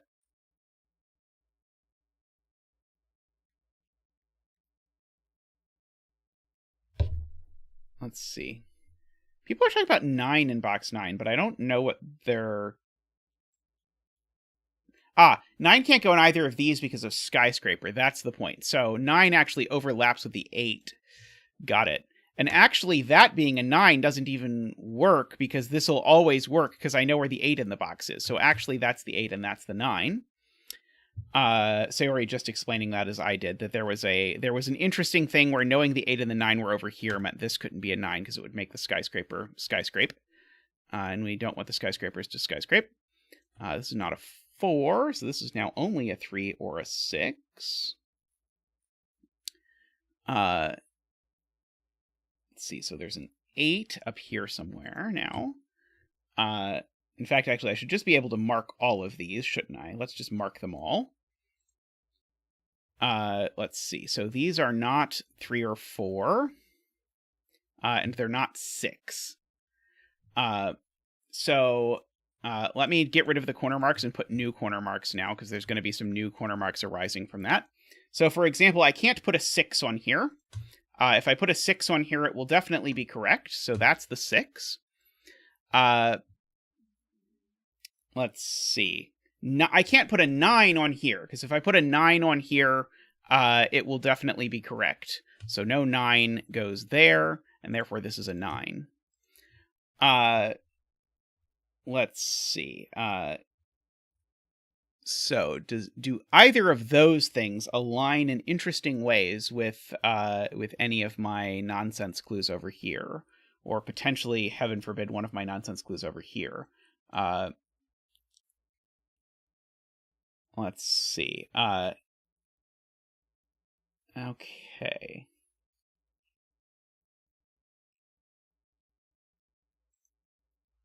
Right. Okay. The Cogito sees something, which is that this cell, it needs to break this 2 skyscraper. And so if this is not a 6, then this is a 3 or a 4, and the 2 skyscraper clue is correct. So that is a 6, which makes that a 3, which makes that a 4. Good spotting from Cogito. Let us fill in this line with stuff. Not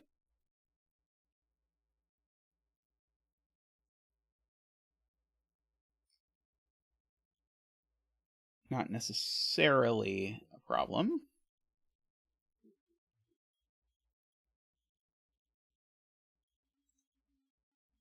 If this is an 8, the 3 skyscraper will be correct, Dog points out, and then a few people in chat echo. Because if this is an 8, it will see this, it will see the 8, and it will see the 9 at some later point, but it won't see anything in between, because there's nothing between 8 and 9, so that's the 8, and that's the 1.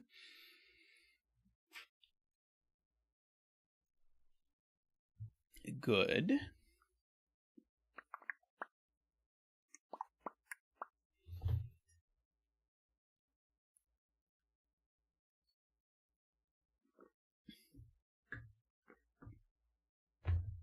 Oh yes, I filled it in I explained it correctly and then filled it in the wrong way. This can't be an 8 because it would make the skyscraper in the row complete. So that's a 1 and that's an 8. That's the correct way to do that.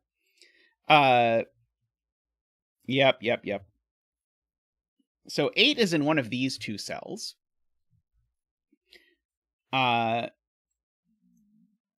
Which I don't think is at all interesting because there's no way those are going to be a correct numbered rooms or a correct skyscraper clue if one of these is an 8. So I don't think we get a whole lot out of this.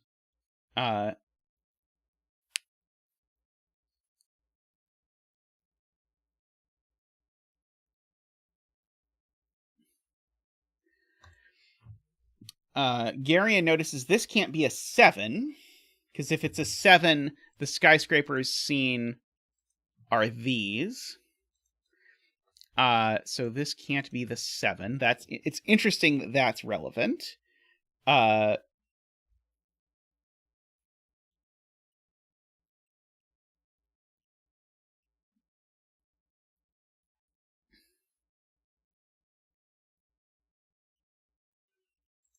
So these digits have to be bigger than 4, just to break the thermos. So they're at least 5 and 6, but as Garion points out, the only such numbers in existence are 7 and 8.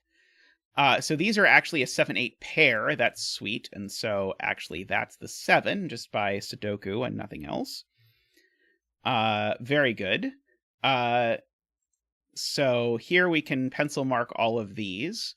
And so nothing in this box is a 4 because there's a 4, 5, 6 triple. Nothing is a 7 or 8 because there is a 7, 8 triple. Nothing is a 5 or a 6 because there's a 4, 5, 6 triple. I've said previously this can't be a 2. Oh, because there's a 2 over there. So we've got all of that. Oh, there's not a 1 looking over. There's a thingy.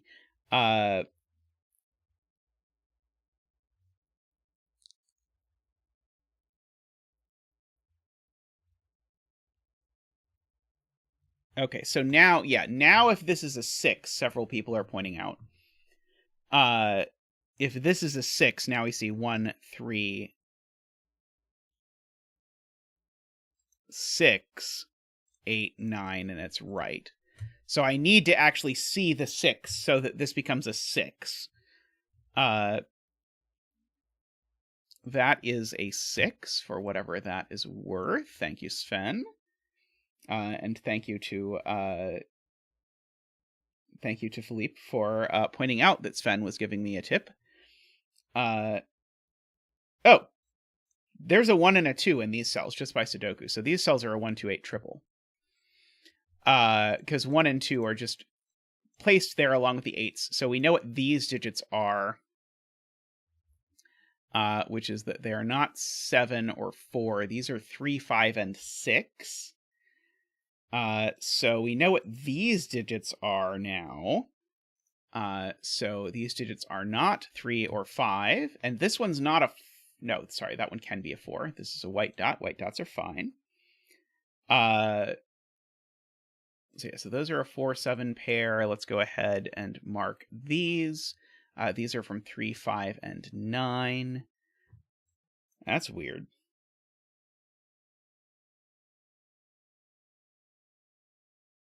Like, no combination of those is interesting. Kyle has pointed out, and Katara has echoed, this 9 would place a 7 here if it was a correct numbered rooms clue, so this can't be a 7. It is a 4, and that's a 7. Good spot. We know now there's a 7 over hanging out in these cells by Sudoku. Uh,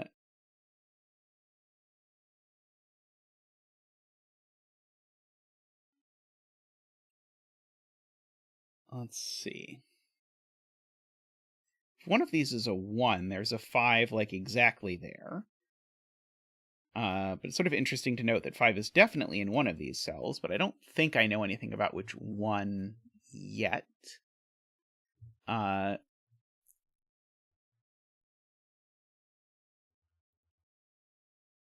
uh,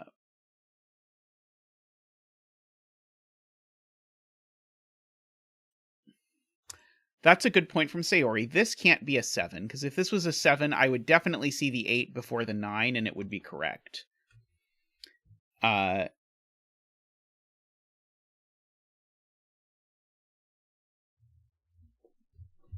Just by magic.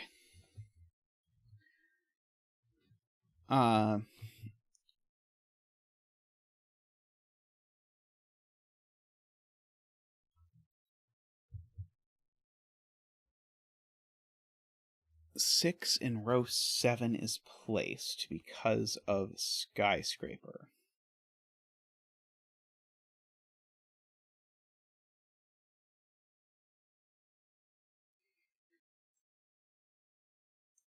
Oh, so the point is it can't be here, because if 6 was here, the skyscraper would be correct. Right, right. Okay, yes. And it can't be here because of Sudoku. So the 6 is actually here, is the Kajito's point. Which now makes these a 6, 7, 8 triple. But this one can't be 6 or 8, so it's just the 7, and these two are a 6, 8 pair. That's not the 7. We can make those be a 6, 8 pair. They can hang out together.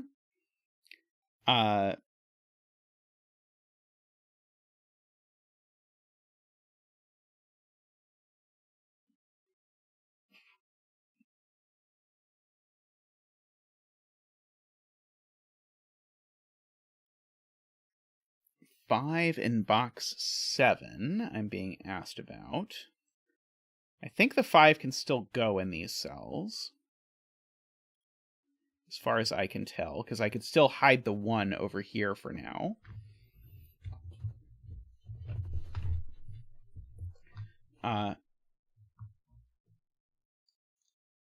Oh, there's a 5 in row 8. So the 5 is on one of these, is the point. The 5 is on one of these, so the 1 isn't, and so the 1 is placed down there. So the 1 is there, and that's the 3. Okay, good spot. Did not see that. So these are somethings. Seemingly a 2 and a 4 to just fill in. And then these are somethings, a 3 and a 5 in some order. The 3 can't go next to the 2 on a dot, so that's a 5 and that's a 3. And that's a 3. And these are a 5 and a 9 sitting on a completely worthless dot, like you do.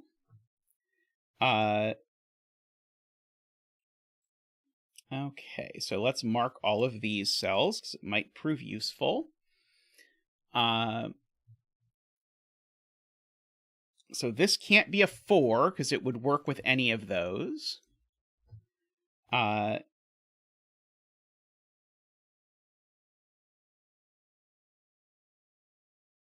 I don't think there's any other such thing.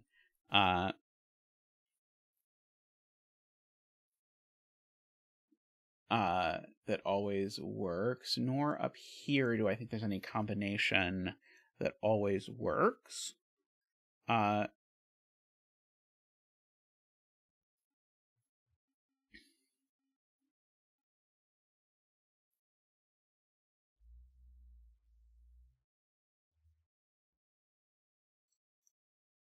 Right. Okay. So several people in chat are giving me a good way to think about this, which is to say 1 and 2 both have to go in this column and they can't both go on this dot. So therefore one of them has to go here because of the fact that that can't be a 1 or a 2 just by other nonsenses. So this is definitely a 1 or a 2, which I agree with, and is the sort of thing I was kind of trying to squeeze out of it.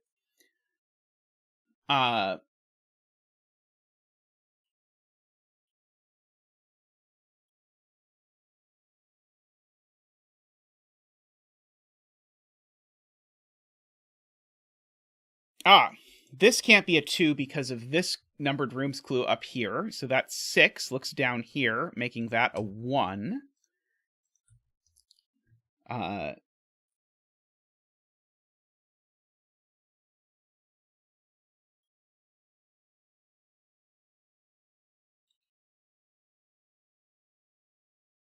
Let's see.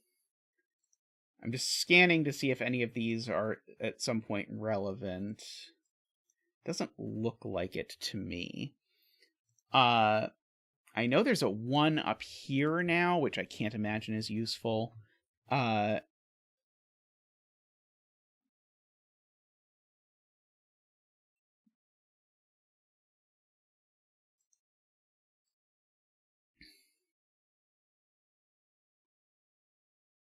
Why would the skyscraper be right if this was a 6?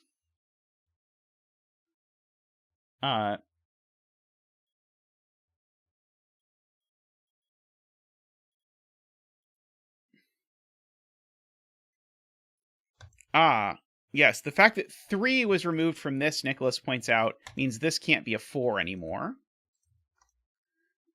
So now that's only 7 or 9, because I remember I have to make sure I leave myself room to break the thermo.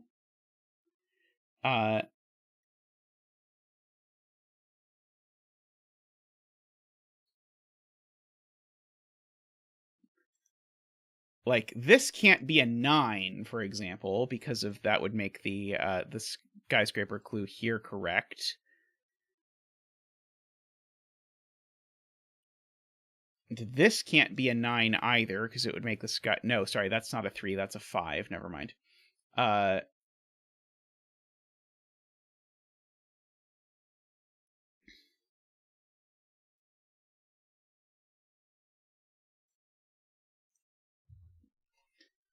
So yeah, 6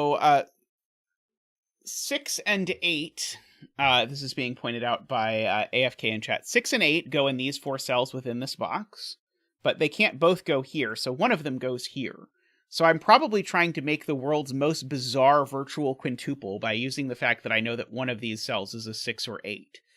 But I don't quite see it. Like, like, I could, like, try and combine it with that, but it doesn't quite work nicely. Let's see. Malcor points out we can do a similar trick to what we did with 1 and 2 in column 2. We can do it in column 3, namely ask where 3 and 4 go in this column. And note they can only go in these 3 cells, but they can't both go on the dot. So therefore, this is always a 3 or a 4, which is helpful to know.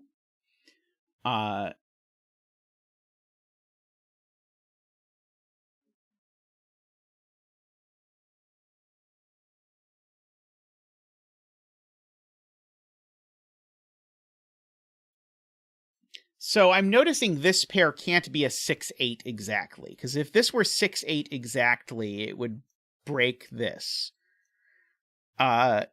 Is there something I can do that would force this to be 6-8? And I don't think there is.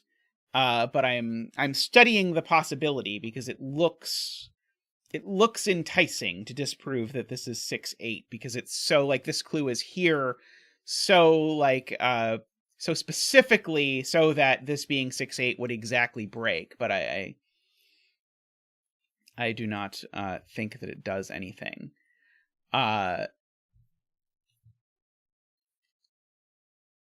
Niverio said the thing with 6-8s will be useful later, but I figured maybe it was now later. I was not sure. But I was just sort of trying to call things out, really, so that while I'm looking at them, chat will remember them, because somehow I say things and then I immediately forget them out of my mind entirely. But then someone in chat remembers, and then I am happy.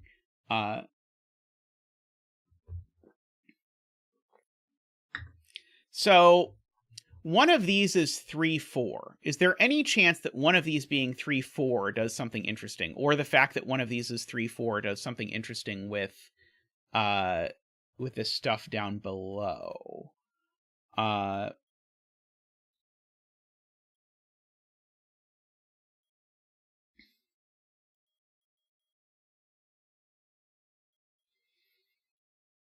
I'm noticing this can't be a 6 if that's a 1, which is sort of interesting. So, like, whichever of these is a 6, it knocks 1 out of the corresponding place.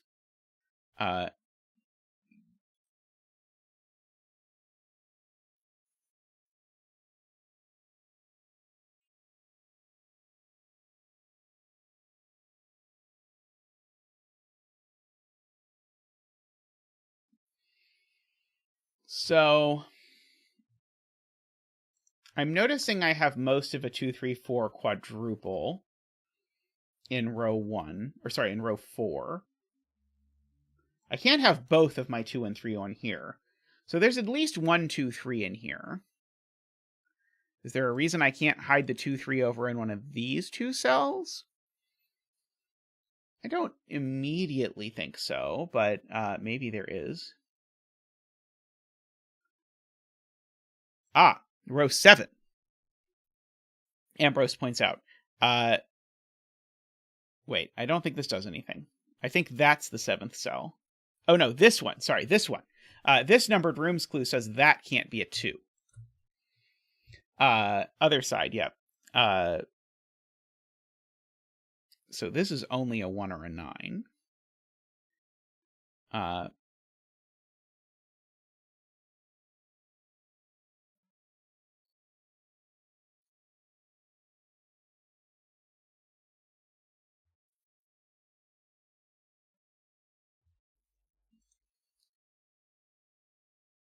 So if this is a 7, it immediately breaks the skyscraper in this row, is what Dog is pointing out. And that's certainly true, because we'd see 1, 6, 7, and 9. So this is certainly not a 7. So that's only 4 or 9.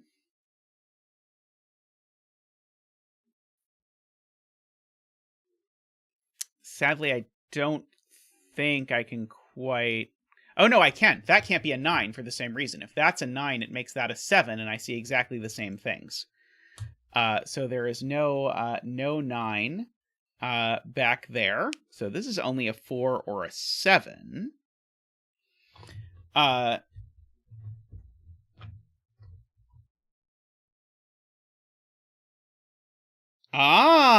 the point. Got it. Okay, so Carl has it. If this is a 7 now, I'm sure this is not at all what Niverio wanted. If this is a 7, it makes that an 8, but now the 9 is earlier, and now this skyscraper is correct. And so therefore that's a 4 and a 3 and a 9 and a 7. Sweet. Okay, so therefore that is a 5. These aren't 5. That being a 5 tells me that's not a 1.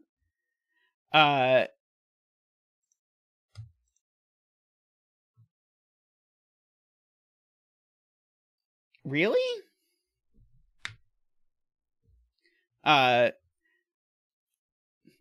Mostly just, there's so many cool deductions in this puzzle, I couldn't believe that of all the deductions, that one was the one that you flagged as your favorite. It is like my 30th favorite deduction in the puzzle. That was why I was thinking it wasn't intended. Not that there's anything wrong with the deduction, it seemed perfectly fair. It didn't feel to me like that would be the deduction that you'd go like, ooh, that string of single candidate eliminations really did it for me. But it was cool. But for example, like my favorite deduction is definitely the way the 2s interacted with the thermos up here. With that was very cool.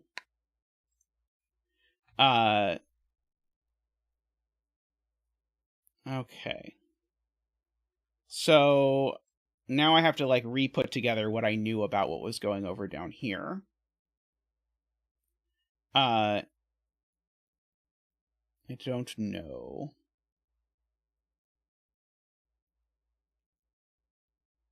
Six in column 6.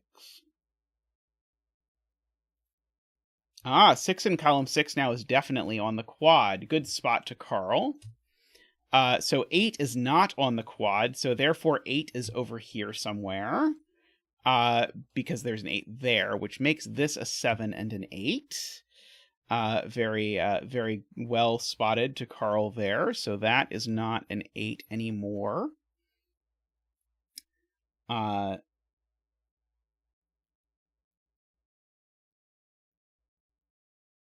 Let's see. Okay, so yeah, there's a 6 there.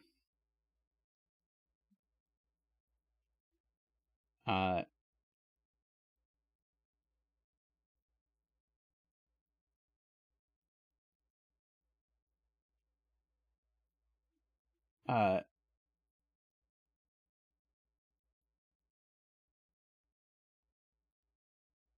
row 6, column 3 is not 3.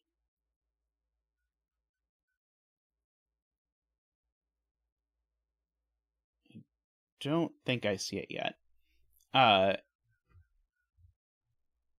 The 8 mark in box 5. Ah, right. The 8 mark in box 5. Right. Looks up and rules 8 out of that cell, which makes this an 8. Good. Okay.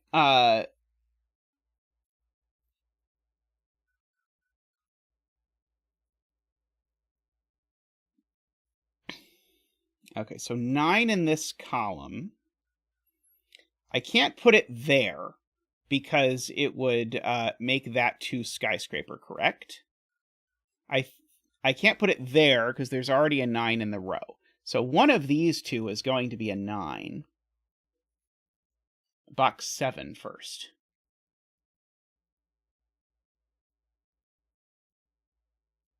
Box 7. No, 7 in box 5 first. Sorry, 7 in box 5 first. That's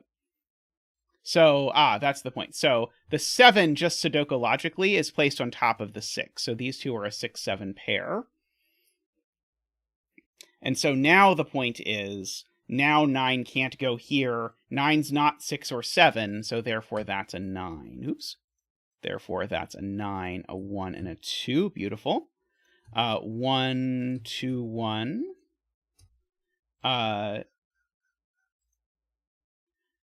Okay.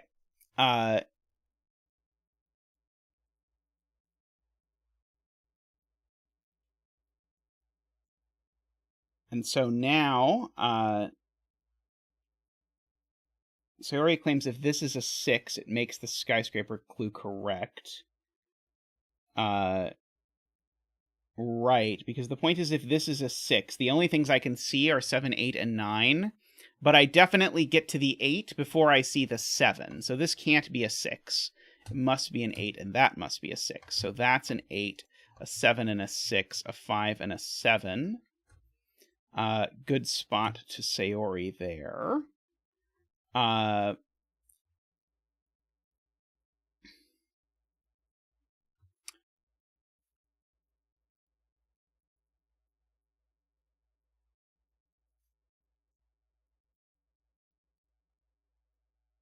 Let's see. Okay, so yeah, I need to make sure I don't put my 2... Okay, so I now do have my triple. I do have my triple, the triple I wanted. I need a 2, 3, or 4 in these cells, because I can't put them there. And so that gives me a 2, 3, 4 virtual triple, which rules 2 out of that cell. So the thing I wanted from earlier happens. So that 5, 9 pair makes that a 2. If you want me to like it, always phrase it in a way that involves a virtual triple. Let's see. So yeah, so we've got the 2 or the 3. I know one of these two is a 4. Let's see. I probably should write in these digits, maybe, possibly.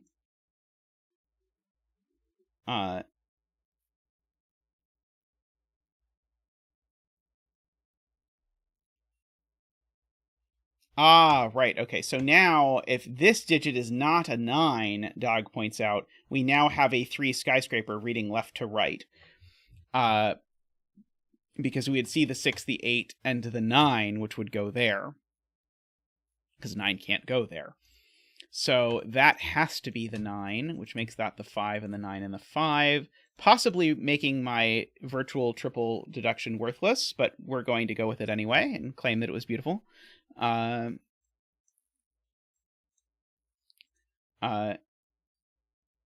Okay, so these are a 3-4 pair now, if Mark is to be believed. So that's a 2, and that's not a 2. And in fact, now, if this is not a 3 exactly, I put my 2 and 3 on the quad. So this had better be a 3. So that's a 4 and a 3 and a 9 and a 4 and a 3. Okay, so let's mark these. This is apparently a 4, which makes that a 6 and a 4 and a 5 and a 6 and a 2. And our last digit is not a 3. 2, 3, 4, 5. Our last digit is a 5. Congratulations to all the 5 bettors out there. May all your betting tree wishes come true. Amazing. I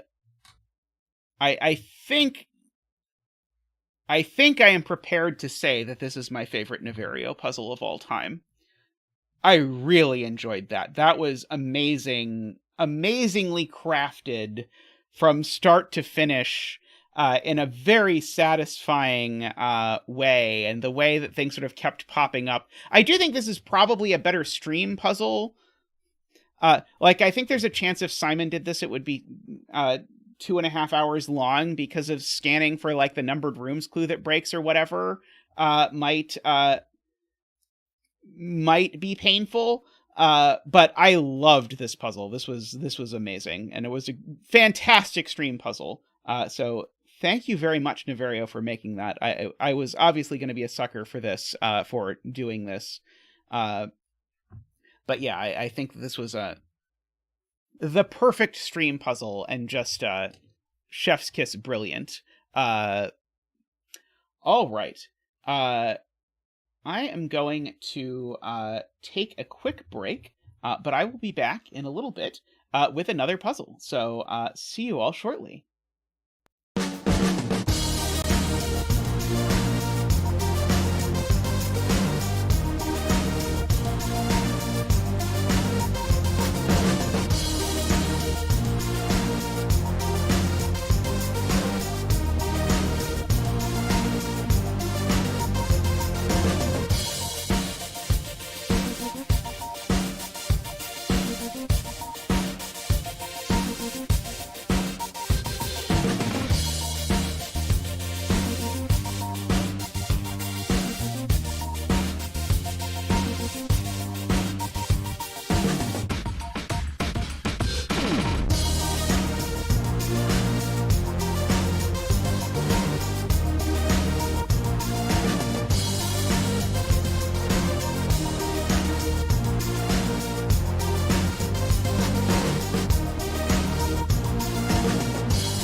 Welcome back, everyone. So continuing with the theme of clues that are wrong, we're going to do a two truths and a lie puzzle by thoughtbyte. The other day, Tristan did the sequel to this on stream while I was watching, and I quite enjoyed it. So we're going to go ahead and give it a try today. Or go ahead and give this one a try today. So if you've not seen one of these puzzles before, the way they work is that for each clue type in the grid, there are 3 of them. I think that's true across the board here. And one of them is wrong. And so we have to figure out exactly how this works. By the way, when Tristan did this puzzle the other day, it was somehow discovered that this was the first thoughtbyte puzzle we'd done on stream, which was really weird to me because I vividly recalled doing some thoughtbyte puzzles on stream. Like, I swear there was this, like, thoughtbyte 8x8 Renbon puzzle that I remembered doing on stream. But if we did, it was not in the catalog. So who knows exactly what happened. What are the outside clues? X sums. Okay, the outside clues are X sums. So we can have a look at that. Okay, so AFK points out that this palindrome would say that this arrow's circle repeats on the arrow, and this one would do the same. So what that means is one of these two is wrong, and one of these two is wrong, and therefore the others are correct of those. So this arrow is correct, which I will try to outline in, we'll say, blue for correct. And this palindrome is correct. We do need a bet cell. If anyone has done this and knows a good betting tree, they're welcome to suggest. Otherwise, I will pick this as the betting tree. Okay, so that means this digit is definitely a 6, 7, 8, or 9. Now, it's interesting to note, this fortress clue certainly can't be correct if both of these white dots are correct. That's not going to work. By the way, this is a maximum. All of these are maximums. In fact, the same is true here. The black dots can't all be correct if the maximum is correct. Just because the way maximums work. So we have something similar where we might get like an X-wing on liars or something like that, sort of coming out of like the way that the dots interact with stuff here. Let's see.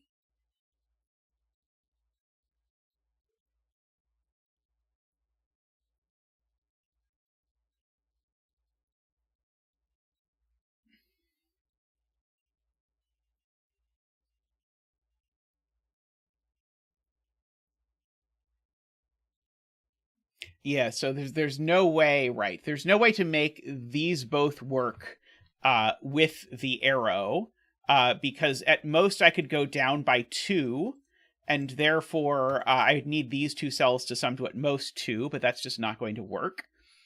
And so the point is one of these white cells is wrong, therefore this white cell is correct, which I am going to somewhat confusingly denote by putting an X on it, but note the X is blue. But if this white dot is correct, it means that this whisper is definitely wrong, which means the other 2 whispers are correct. Now the... Oh, sorry. That's... I cannot say that this black dot is definitely correct yet. Hopefully someday. Because 4, 8 is a valid... No, there just is no black dot. There's no black dot that works. 4, 8 is not 5 apart. Yeah, I have recently done too many 6x6s with whispers. Yes, you just can't make it work. So these black dots are both correct, which makes this fortress Wrogn, as noted before, which makes these fortresses Wrogn. So this digit really is bigger than this one, so this really is a 7, 8, or 9. And now this white dot has to be the wrong one, because this digit can't be consecutive with a 7, 8, or 9.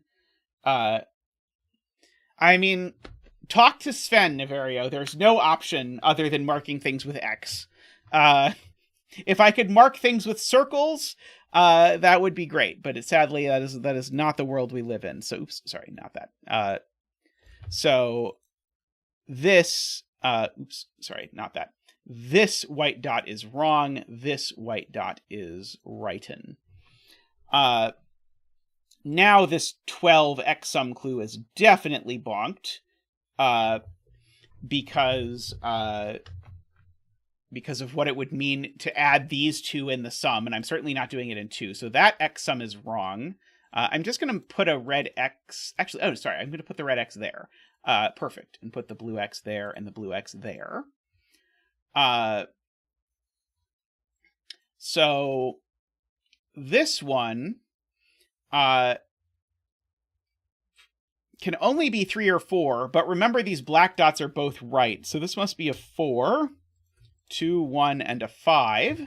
And now we get to do our digit dance for the 4.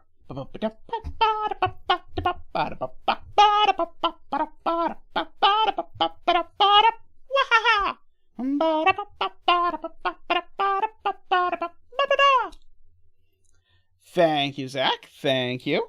And yes, we now have identified a lying V. So we have therefore got some correct V's hanging out over there. If this is correct, it must be exactly 3, 7. This 24, the least I can do 24 in is 4. So this is, but it's not 4, so this is 5 or 6. 7 is too many. So this can only be 5 or 6. Oh, but it's on, oh no, it's on a fake German Whispers line, so it can be a 5, that's fine. Let's see. So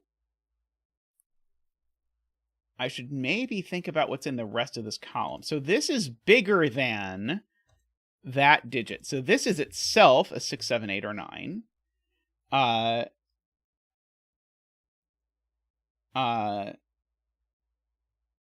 For sure, because of the fact that it's a true fortress, so it has to be bigger than the 5.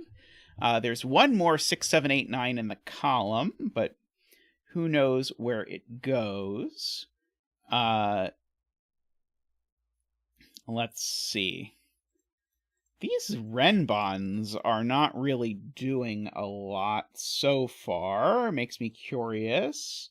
There's a 4 down here somewhere. Ah, right. Okay, good point. This is a real V, and this is a real V. So these are from 1, 2, 3, 4. Those aren't 4. This is Garian's point. And so therefore, because this is a real German Whispers, we actually know where the high and the low digits go along it. That is well spotted. This can't be a 6, or it would put 2 1s in the box. Which would be bad, it turns out. You don't want 2 1s in your Sudoku boxes unless you're doing a Trevor Tao puzzle. Let's see.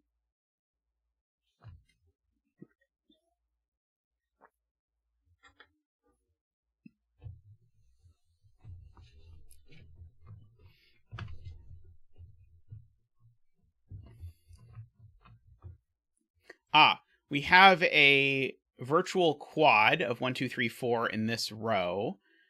So these digits are from 5, 6, 7, 8, 9. Good spot. Let's see. Because these can't be 4, these digits can't be 1. Nicholas is pointing out. I think some other people saw that as well.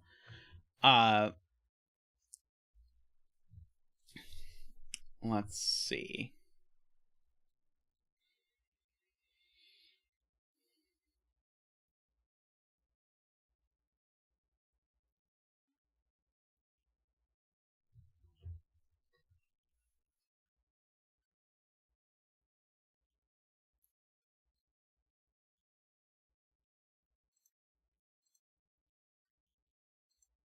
Yeah, so the 1 is either exactly there or it's on this.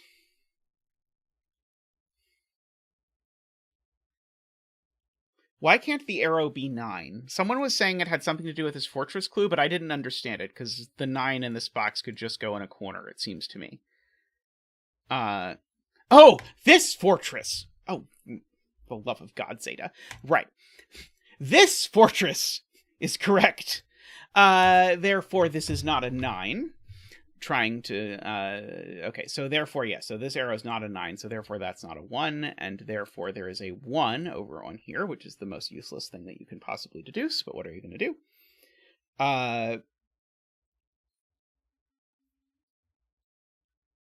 So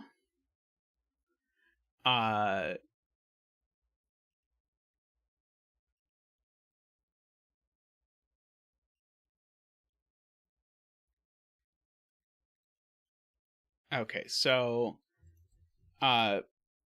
let's just mark these with the things that they can be. And so now the only thing that this can be is a 3, because you can put a 6 on a length 3 arrow, but only if its total is 9, which it's not. So therefore this is a 3, and 3 has the misfortune of being odd. And so therefore that is even, and this is even, which means that's a 6. Which means that the sum of these 3 cells is 21.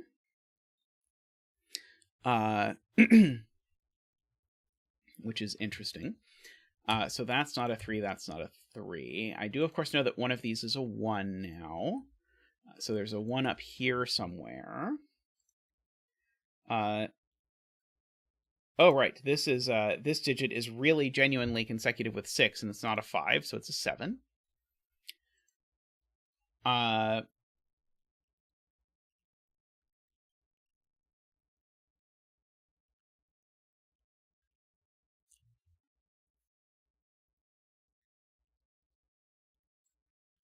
Right. So the point is these 3 cells sum to 21 per Sayori. And I need a 9, because though I can make 21 and 3 without a 9, there's only one way to do it, which is 6, 7, 8. And obviously these 3 cells aren't 6, 7, and 8, because there's a 6 over there. So therefore there's definitely a 9 in here, which means this definitely isn't a 9.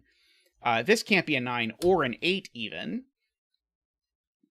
The 9 in this box does hang out in one of the corners.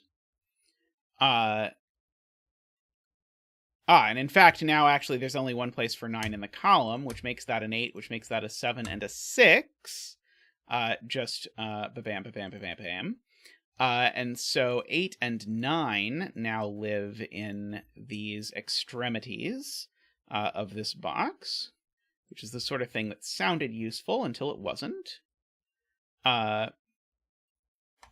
Oh, Tom pointing out that this even square that I have been debating for a while whether it was 7, 8, or 9, I actually know that it's an 8, because it's an even square, and it's true.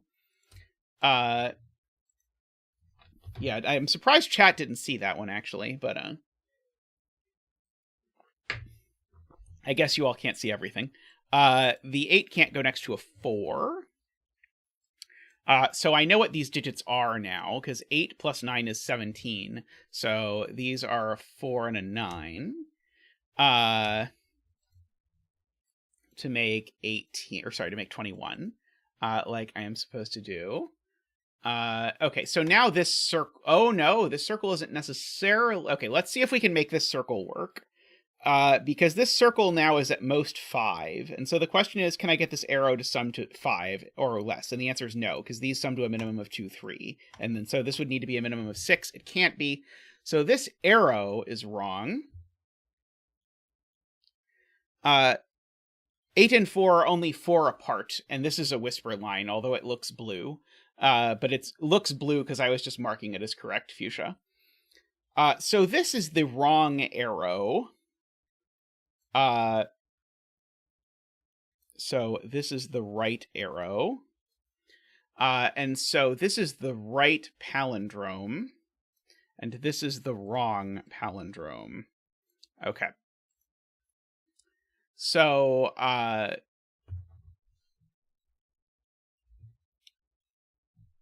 So we now have this arrow, which is correct, assuredly is not summing to 4, so it's summing to 9, and that's a 4. That's not a 9, which means this isn't a 4 anymore. This only is a 2. 2's only far enough apart from 7. It makes that a 3. Makes that a 2, because the V is correct, remember? This is just a 4 and a 1. Just by things I've already marked.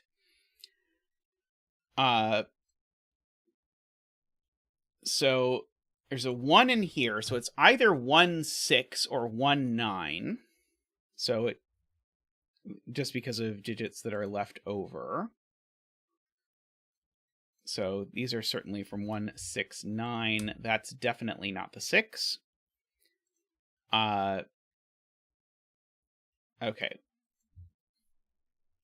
These numbers are going to have a sum that's at least 6, just by virtue of the fact that 1 and 5 are the bare minimum. So this is at most 3 always, and seems not to be 1. So this is a 2 or a 3 only. Interesting.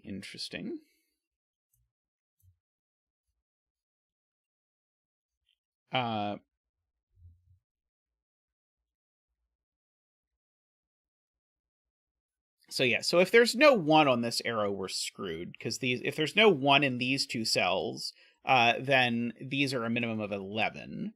So one of these has to be 1, and it has to be that one. A few people in chat are seeing that, so that's a 6. It was tricky, because usually you sort of know that 3-cell arrows like this don't need to have a 1 on them, but we have now sort of discovered that. So this X now, Sayori points out, is now a liar, because that can't be a 3, and so we now get some right X's. That's a 3, 7, and that's a something, something.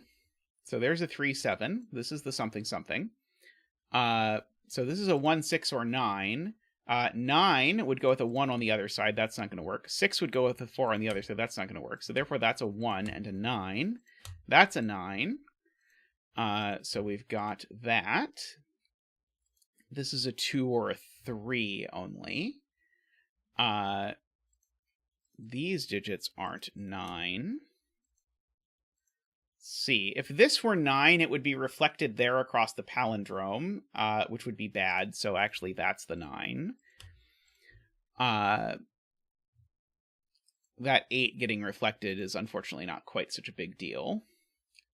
I've got to put a 3 in this box, and it can only go in one of these 2 cells, just by Sudoku, remembering this 3, 7 over here.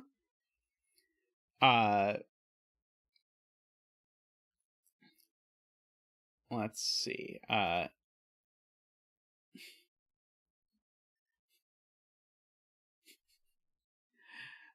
trying to follow Ratfink's point here.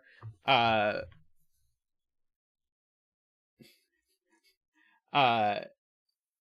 row 2, column 9 equals 1. Okay, so what digits can this be? So it's at most 5. But every number that's not at most 5 is gone from the column except for 5 itself. And so therefore that's a 6 and a 5, and that's a 4. I don't know that this Renban is correct. I was assuming the Renban was correct. I do not know this Renban is correct. Let's see. I should probably mark these cells. Oh no, I are trying to say that was 1, but that was okay. So there's a 5, 6, and 7 in this box, and we actually know where all of them go. Let's see. Okay, so it's maybe worth noting that these digits down here are from 5, 6, 7, 8, 9.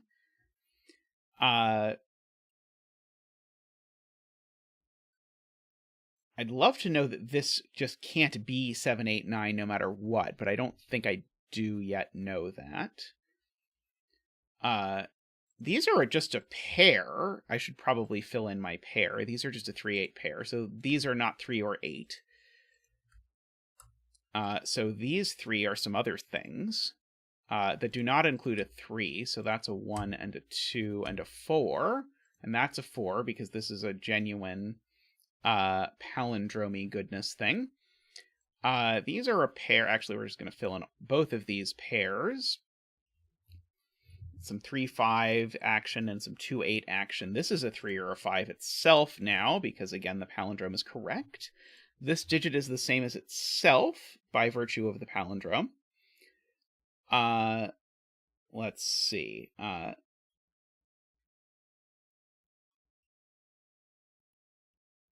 This 3-7, Todd points out, looks up, making that the 8 and that the 3. That 1 looks up, making that the 1. I probably should just good lift these cells. So it can only be 5, 6, or 7. I don't know for sure that I can rule anything out of those, but that's already good to know, just that those are from 5, 6, 7. Sorry to Afraid Not for doing that right before Afraid Not pointed out that I could do that. Please mark these cells, thank you. These cells are not 7. Actually, I know where the 7 goes in the box. That's very convenient. The 7 in the box just goes there, so that is a 7. I see right as Carl is saying it, and Chad and I are suddenly briefly in sync.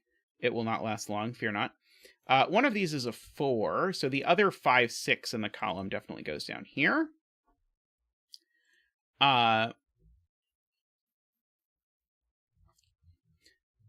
So we know one of these two is a 3. I know one of these two is a 7. Okay. People are saying there is a correct arrow, and I was like, no, we've got all the arrows, but no, we have not. 8 is 1 plus 3 plus question mark is a doable deduction.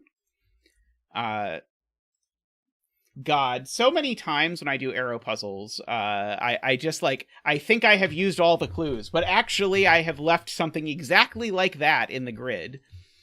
So now this Renbon's wrong by our previous work, because this Renbon only worked if that was a 4.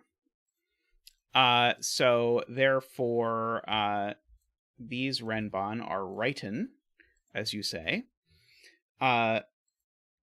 So this could, if this is a 5, it could be 5, 4, 3, or it's 7, 8, 9.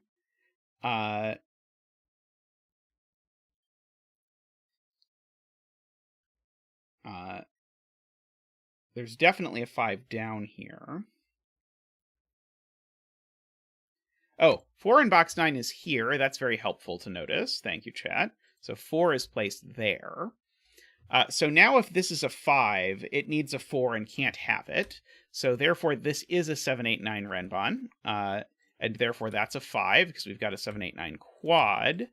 And we get to fill it all in. We get to mark up these cells as a 1 and a 3, and that puts a 1 up there. We get to mark in these cells as a bunch of things, including a 6, that's just a naked 6 that goes there. Making that a 5 and a 6 over there. No 5, no 5, 6. Let's just mark these cells now. And if you notice, that actually makes this a naked 3 of all things. So we get to fill in all of that. 9, 8, 3, 7, 9, 6. 6. Now we've got to carefully mark these cells. So 2, a 5, an 8, a 6, and a 3. Mark these cells as a 4 and a 9. Mark these two cells as a 2 and a 5. And the bet tree is 1, 2, 3, 4, 5, 6, 7. It is an 8. Congratulations to Ranks and all the other 8 bettors out there. May all your betting tree wishes come true. That was delightful. Very cute. And glad to have now officially done a ThoughtByte puzzle on stream. Even if I if Thoughtbyte watches this later, tell me if there actually was a Renbon puzzle by you that was like an 8x8 or something, or if I just imagined that. Or maybe it's someone else that has a similar setting name, but I don't think so. Anyway, very curious. But anyway, there is an official and beautiful Thoughtbyte puzzle, all done on stream. I am going to take a quick break, but I will be back shortly with more puzzles. So see you soon.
welcome back, everyone, for what I'm guessing is going to be today's last puzzle, but I'm excited to try it. So this is a Playmaker ambiguity puzzle. So we have a bunch of clues in the grid, but there's a bunch of types of clues that all basically have line with some shapes at the end. And so those three are between line, which is what you might assume. So a between line, the digits on the between line would need to all be between the two ends. So in this case, if I put a 6 there and a 9 there, all of these digits would have to be from 7, 8. That would be a problem, for example, in this particular instance. But equally well, they could be double arrows, in which case the sum of the digits in the circles is the same as the sum of the digits along the way. So, for example, here, 5 plus 8 is 13, and 1 plus 2 plus 3 plus 7 is 13. That works. So that's a double arrow. And then the most confusing one, we have our lockout lines. And so lockout lines are kind of anti-between lines, but they're a little more than that. And so what has to be true on a lockout line is that, first of all, the two ends in the circles must be at least 4 apart. So no matter what numbers, there's this arithmetic constraint that they have to be at least 4 apart. So they could be 4 and 8. They could be more. It could be 4 and 9. That's fine. But they can't be 4 and 7. Those aren't far enough apart. So they could be 4 and 8. And then the digits that go along the line, those have to be numbers not between or equal to those digits. So in this case, these digits would all have to come from 1, 2, 3, and 9 is how that would work. This puzzle did have awesome written all over it to me, Niverio. Like, this is very much sort of like Zeta bait, as I sometimes say. Like, I was not going to see that this puzzle existed and then not do it. So funnily enough, I have a puzzle with almost this rule set, except that lockout lines aren't in there. And a lot of people regard it as one of my more difficult puzzles. So we'll see if it makes it easier or more difficult to have a third option for the ambiguity. I worry that I worry it is going to be more difficult. It seems like it should be, but you never know. Alrighty, so let us try and get started. Do you have a good bet tree that you could pull up, Niverio? Because it sounds like you have done this puzzle.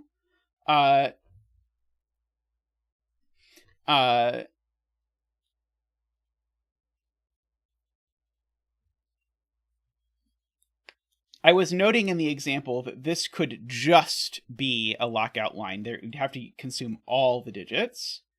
Yeah, so at least one of these, Kuraban points out, is not a double arrow. One of them might be a double arrow, but they can't both be double arrows. So we have that.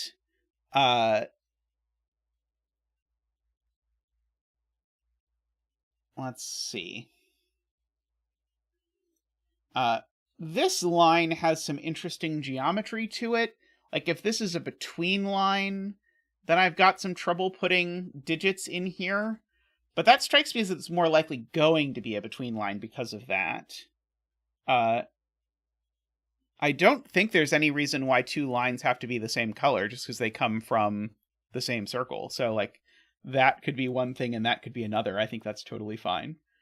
As far as I understand the rules.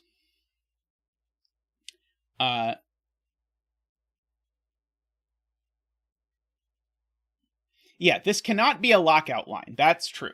As we sort of outlined before, there are only 4 digits that can go on any particular lockout line. So this is definitely not a lockout line. It's either a between line or a double arrow. Those are the only options. Like, if it's I think it could be like a between line with this being a double arrow. Sorry, I think it could be a double arrow with this being a between line.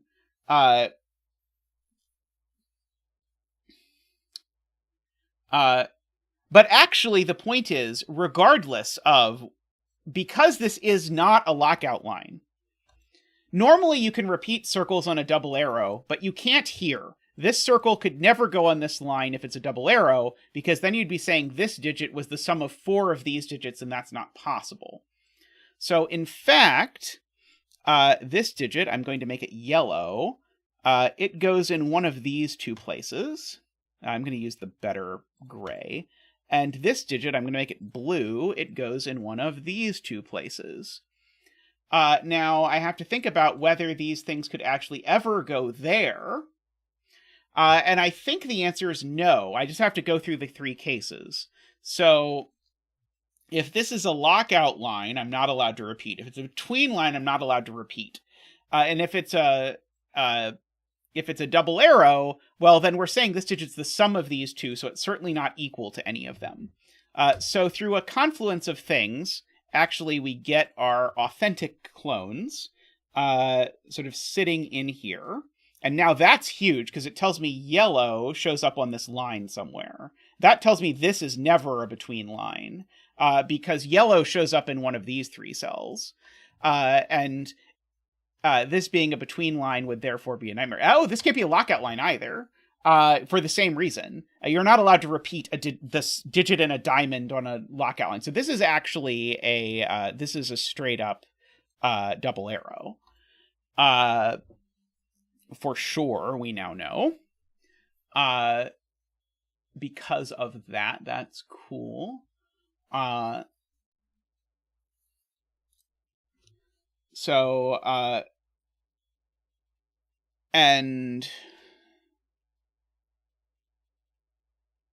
yes, and so the point is now, if I make one of these yellow, the minimum sum of the other 3 digits is 10, which is too many. And so these can't be yellow, actually. This actually is yellow.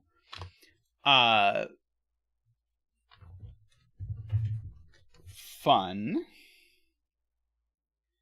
Okay, so yeah, the minimum of this is 13. And so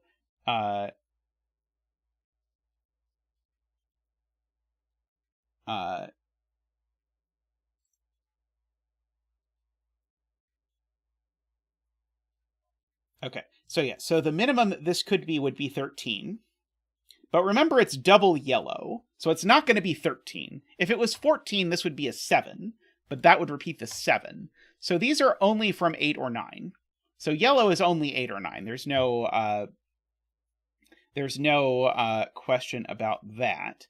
If it is double 8, that means these 3 sum to 9, and if it's double 9, it means those 3 sum to 11, all of which seem broadly within the realm of feasibility.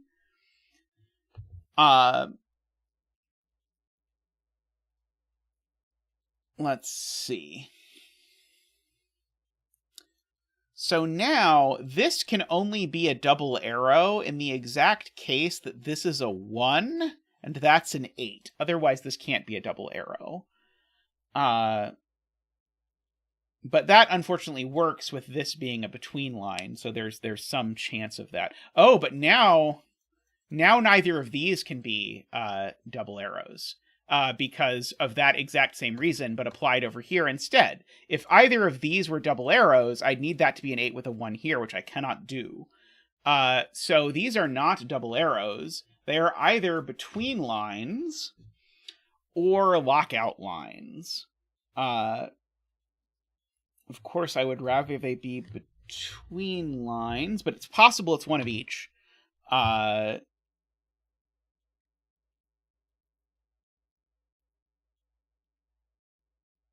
Why can't I put a 1 on a lockout line, Kyle? You can put 1 on lockout lines. 1's like to be on lockout lines, right?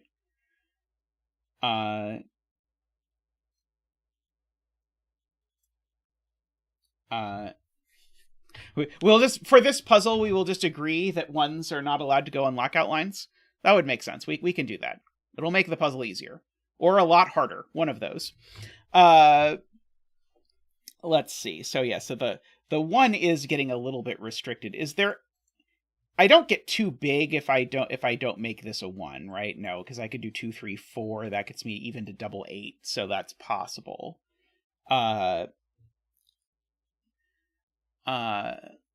let's see.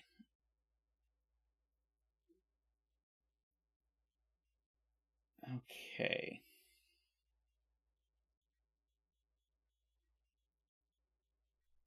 So this, I guess it's clear to say, is either a lockout line or a double arrow, because it's got a 1 on it, so it's definitely not a between line.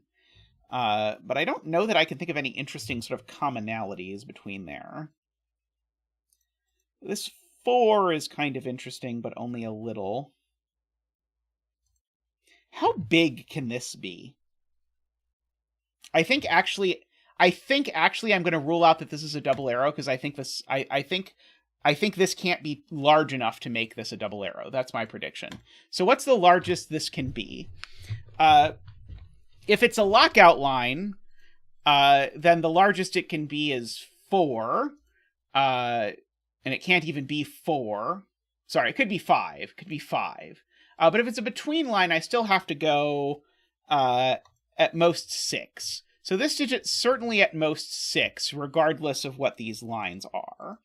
And if this is at most 6, and I want this to be a double arrow, well, its sum is a minimum of 10 plus 6 is 16. That's not going to work. So this is never a double arrow.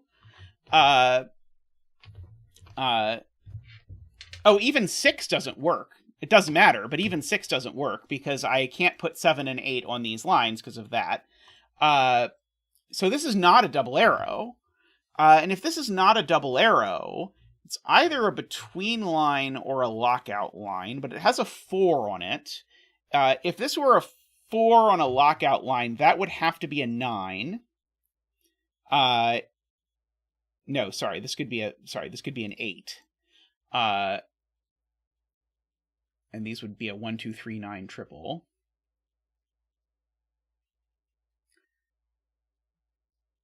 Yeah, kuraban. That was what I was proving that this is not a double arrow. That's why I did this in the first place, is because I saw that this digit couldn't be big enough to make this a double arrow. Yeah, 5 and 8 are not 4 apart. Yeah, 5 and 9. It would have to be, yeah, so if this is a lockout line, it would have to be 5 and 9, sorry. So the one world where this is a lockout line is this is 5 and this is 9, and these are 1, 2, 3, 4.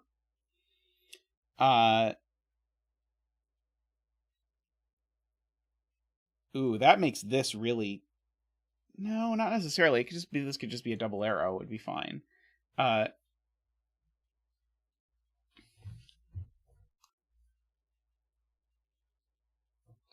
Okay. What if blue is 8 or 9? So let's do a little thinking about blue. If blue is 8 or 9, I need a line that I can put 8, 9 in the circles on, and that's not going to work unless I'm willing to put a 17 here. So blue is at most 7, actually. Although it's a little bit ridiculous, I can do that, and I know blue's not 4, because it sees a 4. And so, in particular, the point of that is that this can't be a lockout line at all anymore. Because, again, the only way this could be a lockout line is if it's 5 and 9, but this can't be 9. So this is not a lockout line. This is a between line, and I'm going to make it red for tall cat. This is a between line. It's red for tall cat. If this is a between line, then... 5 is too central. I can't put a 5 here at all, because at most, with a between line, if I put a 5 in the circle and I look at this row, at most I could fit 3 digits in here, either 6, 7, 8, or 2, 3, 4. So this is not a 5, it's a 2 or a 3. And now once this is a 2 or a 3, now this has to be big enough. So at bare minimum, this could be 2, 3, 4, 5, 6. This is a 7. 7's, in fact, the only thing it can be, and we get to do a 7 dance.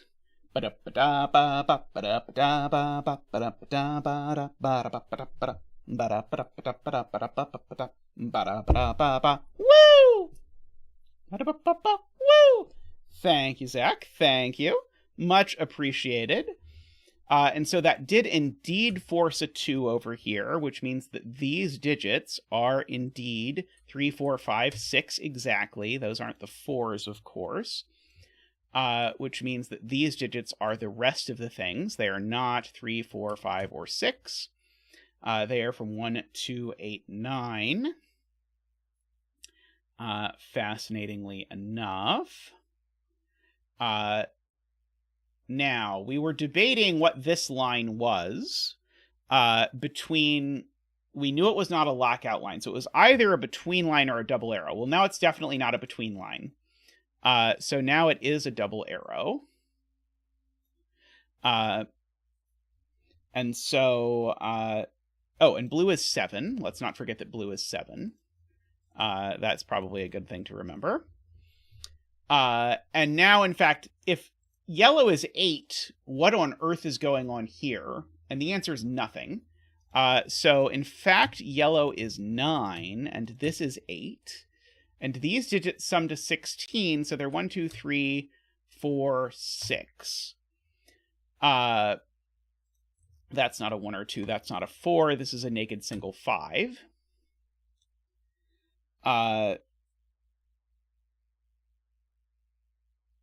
So we have all of that. Oh, this isn't a 9 either, for whatever it is worth.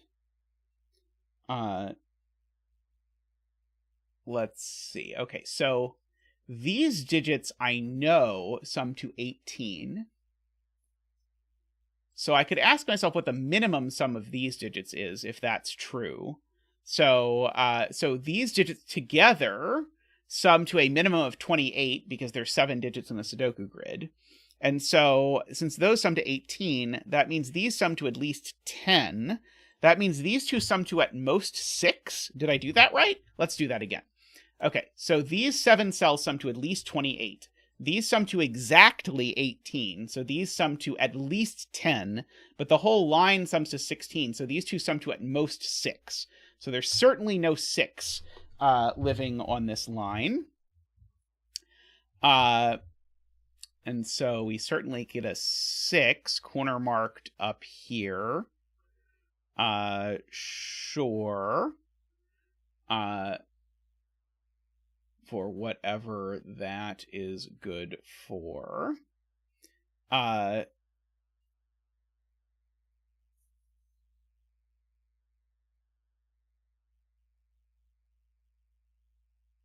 Yeah, Carl has a point of that. Carl has sort of looked at the math of this row, and so the point is how many 5/8s can possibly go on this line, and the answer is not 2 of them. So therefore, one of them is here, and one of them is on the line. And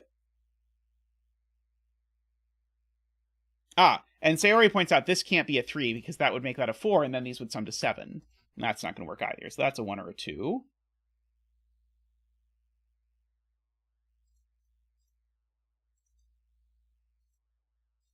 Oh yeah, we should tall cat the between line.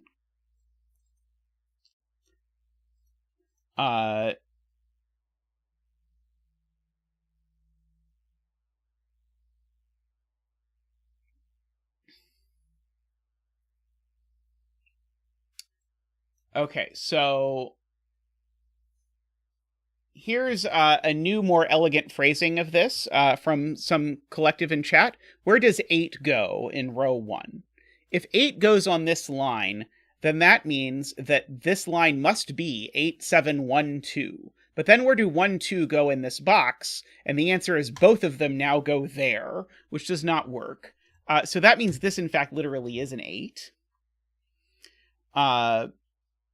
And so we have that. So these digits now sum to 11, plus 8 is 19, plus 7 is 26, plus 9 is 35. So these do, in fact, add to 10. So these do, in fact, add to 6. And so they don't involve a 3, so that's a 4 and that's a 2, if I did my math right, which will become apparent when I mark this row, and take out the 1, take out the 1, the 3, and the 6. And so 2, 4, 5 do indeed sum to 11. This does sum to 18, so I think I did do the math right there. No 5 over there. Those are a 2, 4 pair. No 2 over here. No Sven there, etc. No Sven there. Let us Sven into these cells as well. Oh, in fact, I know where the 1 goes in this box, I suppose. So that one is a lockout line. I will make that blue because traditionally lockout lines are blue. Whether this is a 3 or a 6, this is a between line, so I will make it red. Okay. So there is a 3 or a 6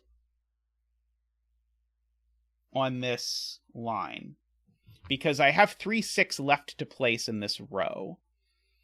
And the thing is, I can't, if this is a lockout line, I can't put a 3 or a 6 on here. Because the least restrictive lockout line this could possibly be is 2, 8, which I guess has all kinds of problems, but one of the problems is it can't have a 3 or a 6 on it. And so, therefore, this is a double arrow. Probably has been since I started the puzzle, more or less. Let's see. These two are also known. They're not 3 or 6, as much as they might want to be.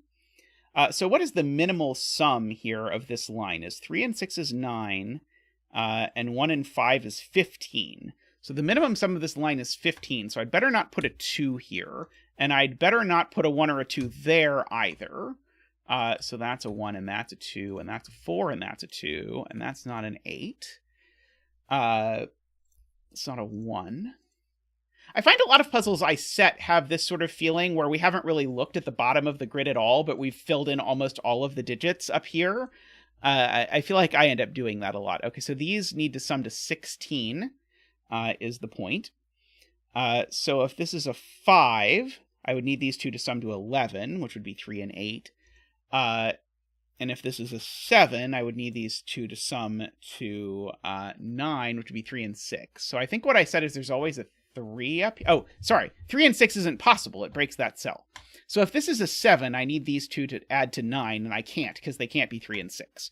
So this is a 5, and that's a 7. I was about to do that in an incredibly convoluted way that chat would have loved, but we'll do it in the non-convoluted way. So these need to sum to 11 now, which means they are 3 and 8, and that's the 6. I was going to deduce there was a 3 in the sum either way, and then use the 3 pencil mark to place a 6 here, and then go back and reverse infer that this had to be 3 and 8, and so therefore this had to be 5. That was how I actually saw it. So we have that. Oh, Carl has an easier way, which is to note that you actually know, if you're willing to add all of these together, that these two have to add to 13. Which is fair. So if this has any dream... Oh, this has no dream. Oh, they can't both be lockout lines. Can one of them be a lockout line? So if either of these is a lockout line, that's a 3, because it needs to be at least 4 away from 7, and 1 and 2 are gone. And then I would have to pick digits from 1, 2, 8, 9 to put in these. Which seems okay. I can't do it in both. I don't have enough digits, but one of them seems like it could be a lockout line, with the other being a between line, say. That seems feasible to me. This 2 is interesting, because it probably means this can't be a double arrow anymore, huh? Let's see, so... Oh, maybe not, actually. Maybe I don't know enough about these digits to know that. Actually, funnily enough, I know this digit's big regardless. Because if this is a lockout line, I need this to be 6, 7, 8, or 9. And it's never 8 or 9. If this is a between line, I need to go at least 3, 4, 5, 6. And if this is a double arrow, the minimal sum of these digits is 6 plus 1 is 7. That would mean this needs to be at least a 5. So this digit's always a 5, 6, or 7. And it's a 5 only in a peculiar case that I can probably rule out, because in order for it to be a 5, I would need to go 3, 2, 1, 1, right? No, 3. Yeah, these can't be a 1, 2, 3 triple. I don't think, because that would have to be the 3. Right. Sorry. These can be a 3-2-1 triple, but not with that also being a 1. Because if these are a 3-2-1 triple, I'm finally going to say this the right way this time. If these are a 3-2-1 triple, that's the 1. Because that's a 3 and that's a 2. And so I can't put a double 1 there. So this can't be a 5. So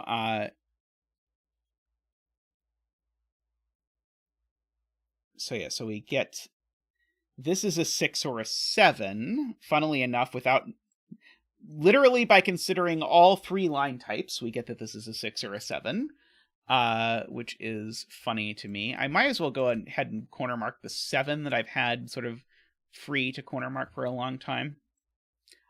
Here's the point. One of these lines has an 8 on it. And that's interesting, that one of these lines has an 8 on it. How are we getting an 8 on one of these lines? And the easy way to get an 8 on one of these lines is to make it a lockout line with a 3. The harder way is to make it a double arrow, which I could do, unfortunately. I don't promise, but I think it's possible. No swearing yet.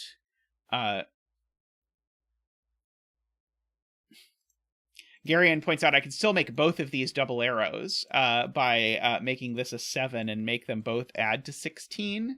Sorry, to 14. Which is funny.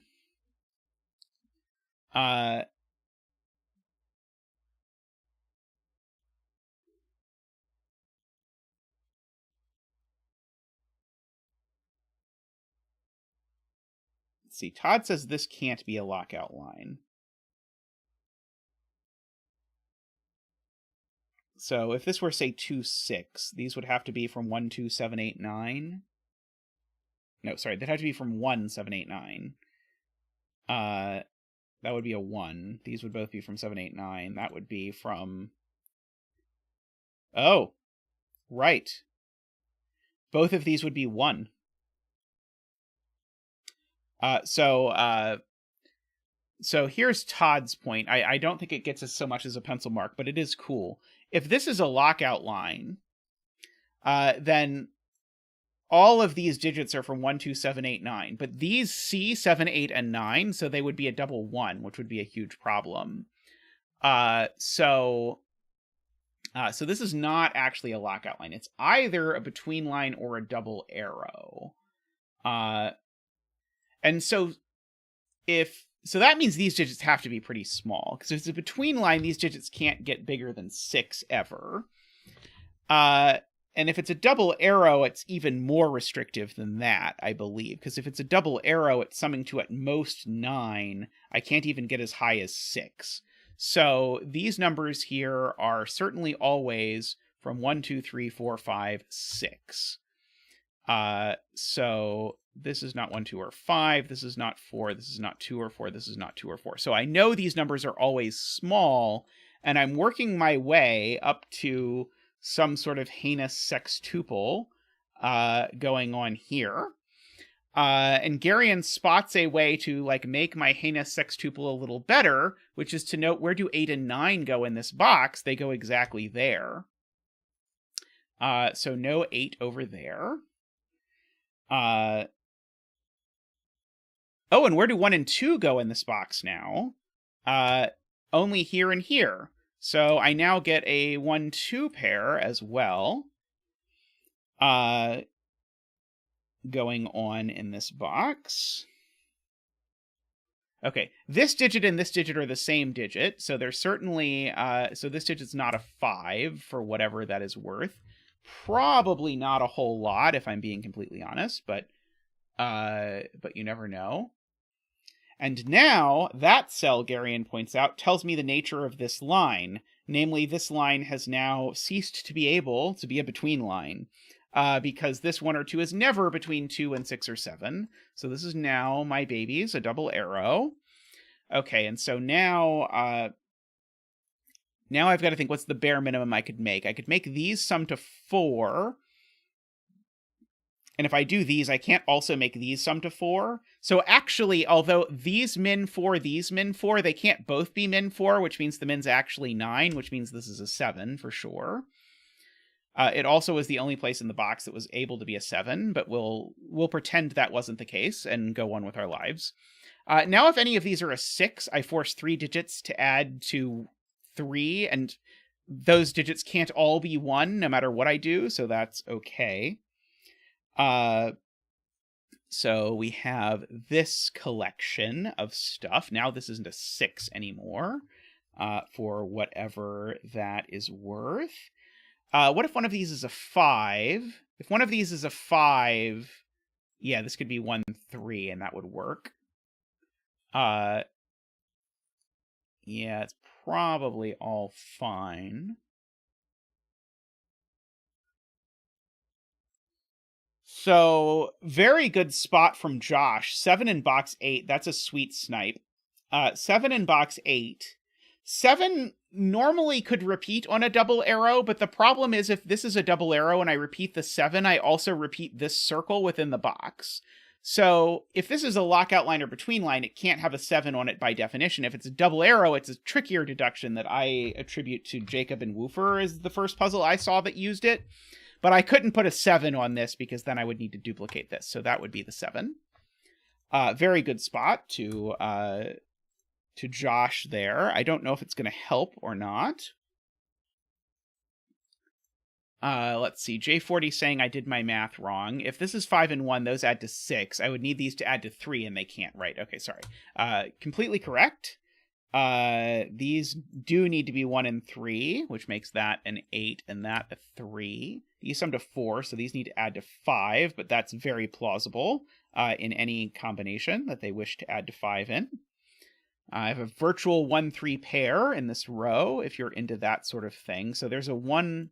Oh, not necessarily. Sorry, there's definitely not a 1 or a 3 over here, like I was about to say. Don't listen to me. Those aren't a 1, those aren't a 3, because there's a 1-3 pair in the box. One of these is a 7, but that doesn't seem very interesting. 4 or 6 in a circle is mildly interesting, though not necessarily incredibly so. These are from 5, 6, and 9. Interesting. Okay. These numbers I'm actually going to pencil mark because I know they're all from 1, 2, 3, 4, 5, 6. Meaning these numbers are all small is the point. And that's sort of interesting in terms of what it means about what these lines could be. Yeah,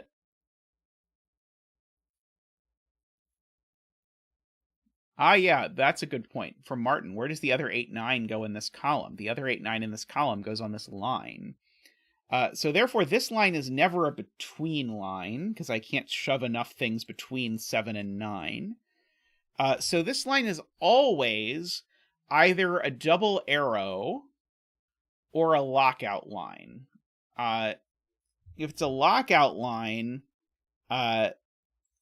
this has got to be a 2 or a 3.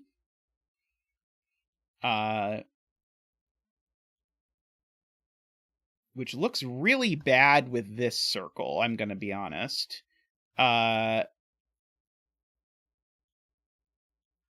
think I can probably break this if I chase this. As if this is a 3, it just outright breaks this line. No, this line could still be a double arrow. Just look at column 5. Right. So if this is a lockout line, what am I going to put in these digits and this digit? So this is going to be a 1, 2, or 3, and it can't be a 1 because there's not enough things. But even if this is a 3, which is the most flexibility I could have, remember I've only allowed myself the privilege of putting a 1 and 2 on here, but I could never put a 1 and 2 on here as AFK's point. And so the only thing that could ever go on here is a single 8, 9, and there's 2 cells on it. So it's not a lockout line. It is a double arrow. And so that assuredly must tell me something. The number I put in here needs to be at least 0. Doesn't seem immediately useful, but what am I going to do?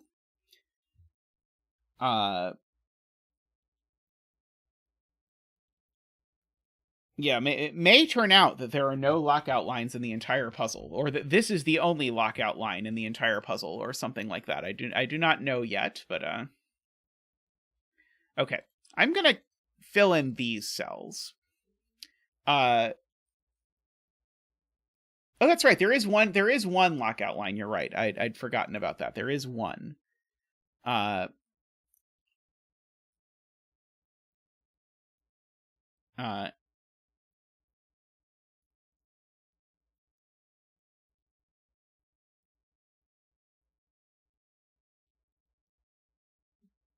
All right, this has to be greater than 0 in order to fit the 8, 9 on here. That's true. So actually, the minimum sum of this line is actually 8 plus 3, I suppose, which is 11, which would mean this is always at least 4, and it can't be 4 by the column, so this is from 5, 6, 8, 9, I suppose.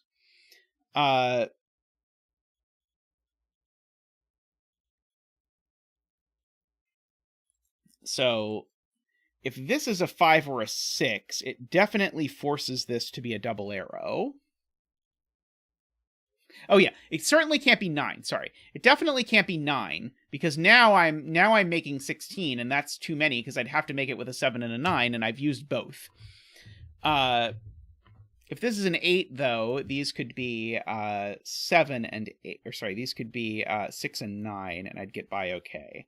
I'm trying to work out the case where this is a 5 or 6, and this whole thing is forced to be a double arrow. But it seems possible to me that that would work from everything I can see. Oh, there's a... oh, no, there's not. Sorry. I was going to say there's a 4, 6, 7 triple here, but there's not. But this is so tight. I would like it to break for me, please. But I do not know that it is going to.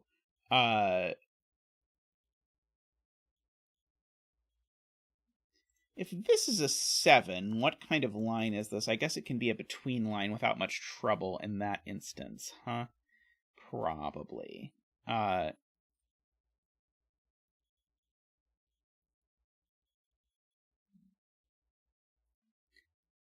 Let's see.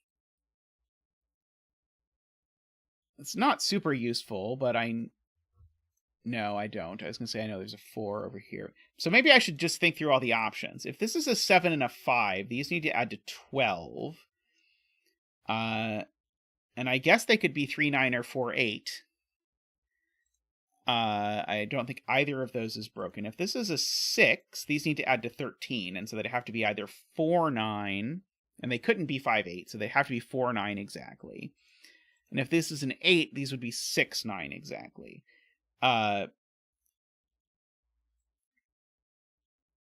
Annoyingly, I don't think any of those are a problem, as best I can tell. I do know that there's a 1 or a 2 in one of these cells, because this column has a 1 or a 2 left over. So one of these is a 1 or a 2, which if the one that has a 1 or a 2 is a between line would immediately make that a 1, and the thing would be a 2. Feels kind of interesting. But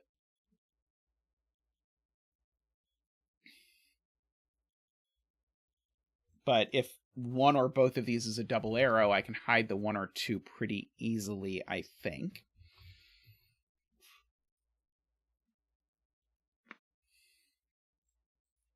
Should I write out what the cases are for this circle? It's possible I should write out what the cases are for this circle. Okay, so there's no world in which this circle is a 9. I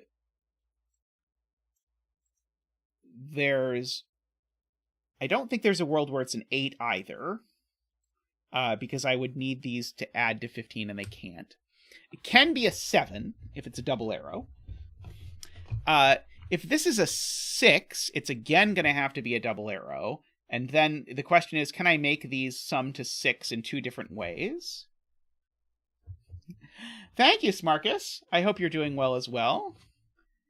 So can I make 2 ways of adding to 13 if this is a 6? Because if this is a 6, they both have to be double arrows. There's just no nothing it can be with a 6 other than that.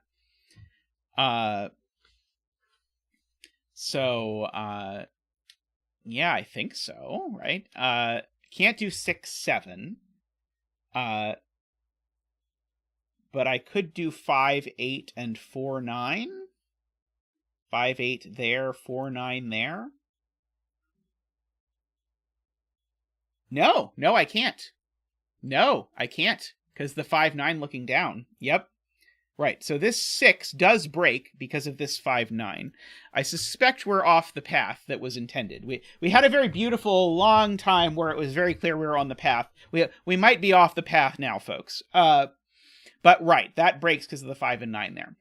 A 5 here means these would need to be 2 ways to add to 12. And so they could not be 5, 7. I think they could be 4, 8, and 3, 9. And 4, 8, and 3, 9 do seem to work, I think. 4 there, 8 there.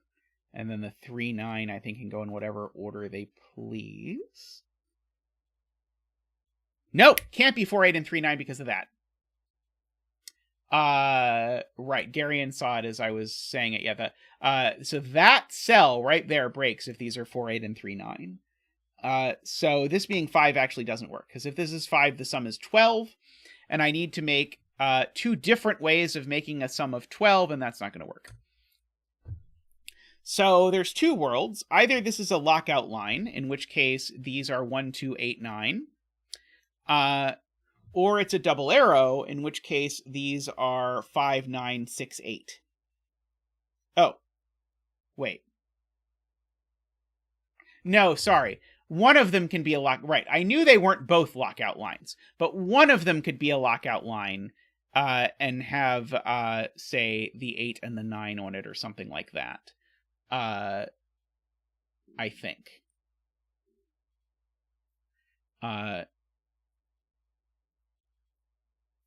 So yeah, so what happens if this is a 3 is the question. So if this is a 3, one of them can certainly be a double arrow adding to 10.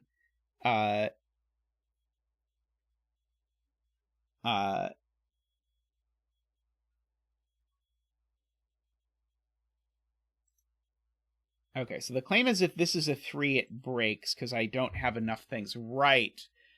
Right. So if this is a 3, that's complicated. If this is a 3, this line becomes unfillable because there's 2 options. It sums to 10, which is not possible because you've used 1, 2, 3, and 4 in the column. Or it's a lockout line in which I can put any of 1, 2, 8, and 9 on it, except this cell can be none of those. It sees 1, 2 in column and 8 and 9 in the row. So this is not a 3, it is a 7. Okay, so now these are 6, 8, because these are now both double arrows. They certainly are not going to contain numbers between 7 and 7. The 8 is going with a 6 for sure. Let's go ahead and just place that 6. That 6 gets placed there. Just by Sudokulology. And now the other sum to 14 is 5 and 9. It just has to be. And in fact, the 5, 9 sum has to be over here because of the 9 looking down. So that's the 5, 9. That's the 6 and the 8. Like that. These are some known digits now. Let's fill them in. They're not 5 or 9. So these are from 2, 3, 4. That's not a 6. That's not a 3 because I've got a 2, 3, 4 in the column. This can't be a double arrow anymore. So this is a between line or a lockout line. This 8-9 pair actually is resolved, Jim points out. So that's a 5, and that's a 9, and that's a 5, and that's not a 5. Let's see. So what are these all? Keeping in mind that they're not 2, 3, or 4. If this is a 9, then this line is a nothing. If this is a 6, then this line is a nothing. If this is a 5, I think this line is also a nothing. Because 5 and the only thing between 5 and 7 is 6, and that doesn't work. So this is a 1. And now this can't be a lockout line because 8 and 9 are gone. So this is a between line. And so this number, well, that's a 6, a 3, and a 1. These are no longer able to be 6. Let's just good lift this. These are 2, 3, 4, and it works in all cases. These are a 6, 8 pair, giving me the bones of a 5, 6, 8 triple, and that row, the bones of a 5, 6, 9 triple in this row. Let's see. Okay, so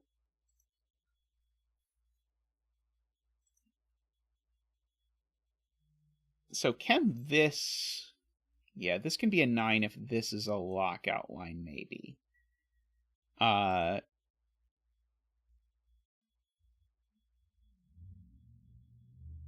Let's see. Okay.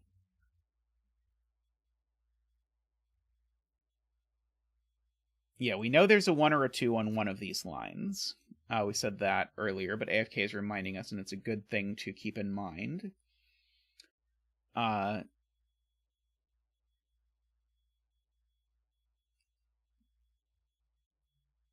Let's see. So there's a 7 over here somewhere. It can't be on the bet tree. I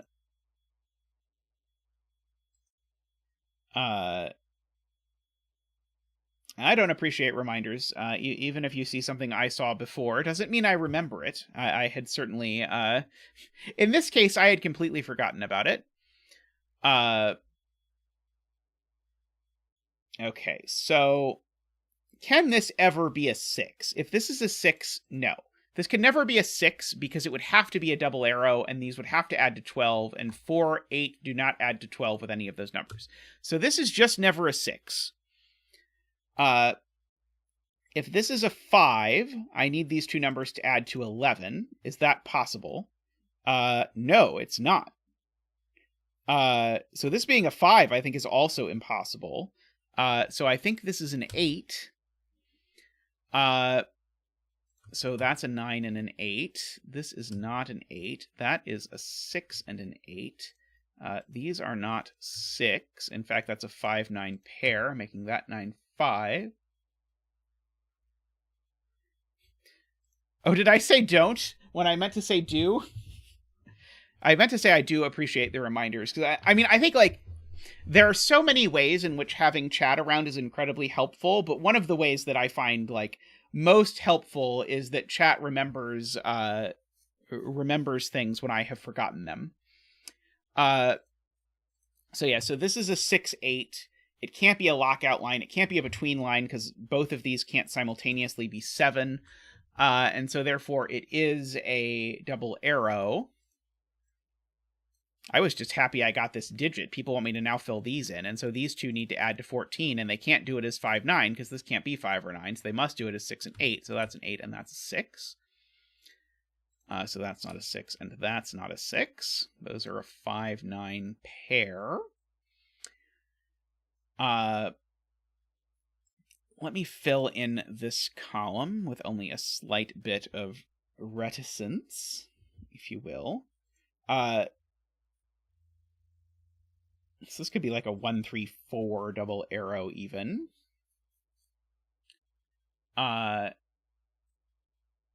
Oh, right. Well, you want me to fill in this line, which has been here for literally forever, and I have not filled it in for no good reason whatsoever.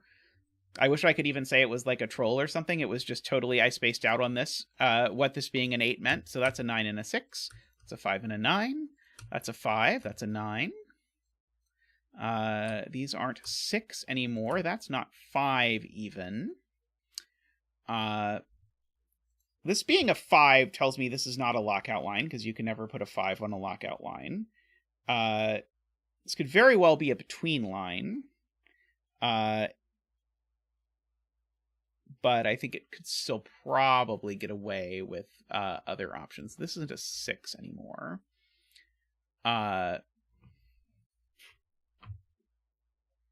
Let's see.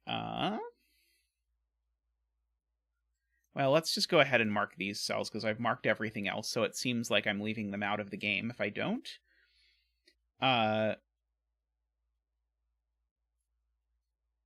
Let's see. 3, 4 pair in row 4. Hey, would you look at that? Thank you, Jim. These aren't 3 or 4. They are 5 and 6.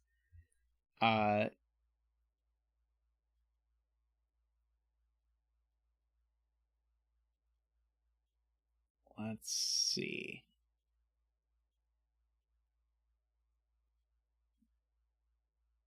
Okay, what about this one? Maybe I should look at this one. Is this able to be a... I think this is just able to be a double arrow.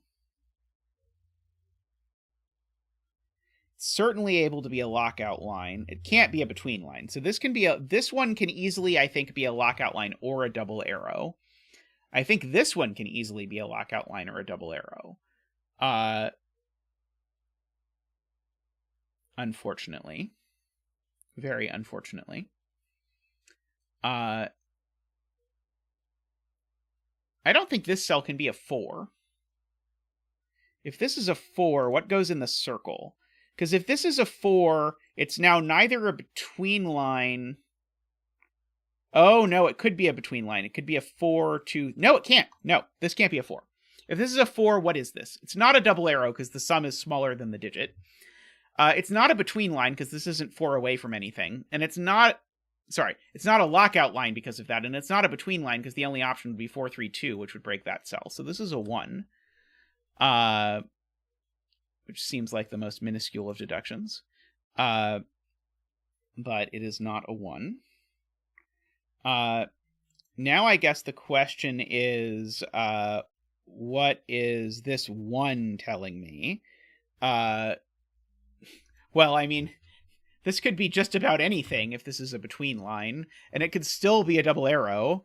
I guess it's telling me this isn't a lockout line, but there's only a handful of ways I could fill this that aren't even that don't immediately work, so that's a problem. For now. Let's see. Jim says this cell is never a 4. If this is a 4, it... Jim says this can never be a 3 or a 4. So if this is a... Let's do this bit by bit. If this is a lockout line, it's never a 3 or a 4. Okay. So I think the key observation is that there's going to be a breakage of this 2, 3, 4 again. Oh, wait, no, sorry. It's just this cell. It's just this. Sorry, I'm doing something way more complicated than I need to. If this is a 4, then this is not a double arrow. And it's not a lockout line. And it is a between line. No, it's not. It's not a between line either because it's got a 9 on it. So this just can't be a 4. If this is a 3, this is a little more complicated to see, but if this is a 3, it breaks this being a lockout line. because I would need this to be a 2 in order to keep these 4 apart, and that doesn't work. It's certainly not a double arrow, because these would sum to 12, and these can't. And it's certainly not a between line, because it's got a 9 on it. So this is, in fact, always a 2, making that a 1 and a 3 and a 1 and a 2 and a 3, if I remember how that math in that box worked. So no 2 there, no 2s there, no 1 there. Thank you to Jim for that spot. That was a very good one. No 2 there. 3, 4 pair left in my bottom row now. So now, what is this? So I've got a 2 and a 9 on here. So I think now... No, those sum to 11. So this can be a 4 and it's a double arrow, or it can be a 3 and it's a lockout line. So this works either way. What about this one?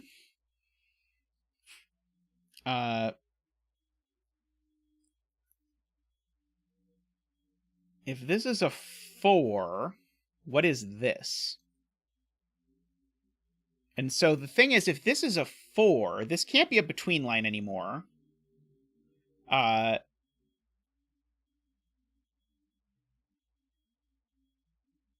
So the question is, if this is 4, can I make it work as a double arrow? And the answer is no. So in fact, this can't be a 4, because if it's a 4, I put a 4 on it, always, so it's never a between line. The sum is too big for it to be a double arrow, and 4 and 7 aren't far enough apart otherwise. So that's a 3 and that's a 4. That's a 7 and a 4. These aren't 3. So now these are 3 and 7. So now this certainly had better be a between line, because I'm not making these two add to 5. So we'll tall cat it up. And now this is now our second lockout line of the puzzle to make that work. That is not a 4. That's not a 4 or a 7. So this now can only be a 3 in order to make that work. So now it's a double arrow. And so now we get a 1, a 4, a 2, a 4, a 2. This is not a 4. Oh, the between line probably doesn't have a 3 on it, because one of the circles is a 3. 3, 6, and our bet tree is a 7. Congratulations to all the 7 bettors out there. May all your betting tree wishes come true. That was a lovely puzzle, Playmaker. I quite enjoyed that, and it actually did not take as long as I thought it was going to. I thought that one might bring us way over, but it did not. But very sweet puzzle. Alrighty. So I am going to wrap up stream there. But thank you for joining me. Remember, we have the Grockles guest stream on Sunday. So that should already be scheduled, so you can set a reminder if you want, or whatever things YouTube does. So I hope to see you there. We'll be doing the Grockles and Friends puzzle pack. I've heard great things about it and have not done any of them yet, so it should be fun. And that's all for today. So thank you for everyone who supports the stream. If you want to support the stream, you can do that by clicking the join button down below. For as little as $5 a month, you can help keep the lights on around here. We greatly appreciate those who do. I always like to emphasize that you can see about half of the people who do that because they have green names in chat. But many people support on Patreon, which works just as well for us, but sadly their names are not green in chat. But you can see everyone who supports the stream on all of our splash screens. So even if you're not able to support the stream, you can thank those who do. You can show up and help me and tell me when there's naked singles hiding around the grid, whatever. I greatly appreciate all of you. I love doing this and hanging out with you all every week. I look forward to being able to do it more over the summer once my classes are done. So anyway, thank you to everyone for hanging out today. Thank you to the turbines, the people who support.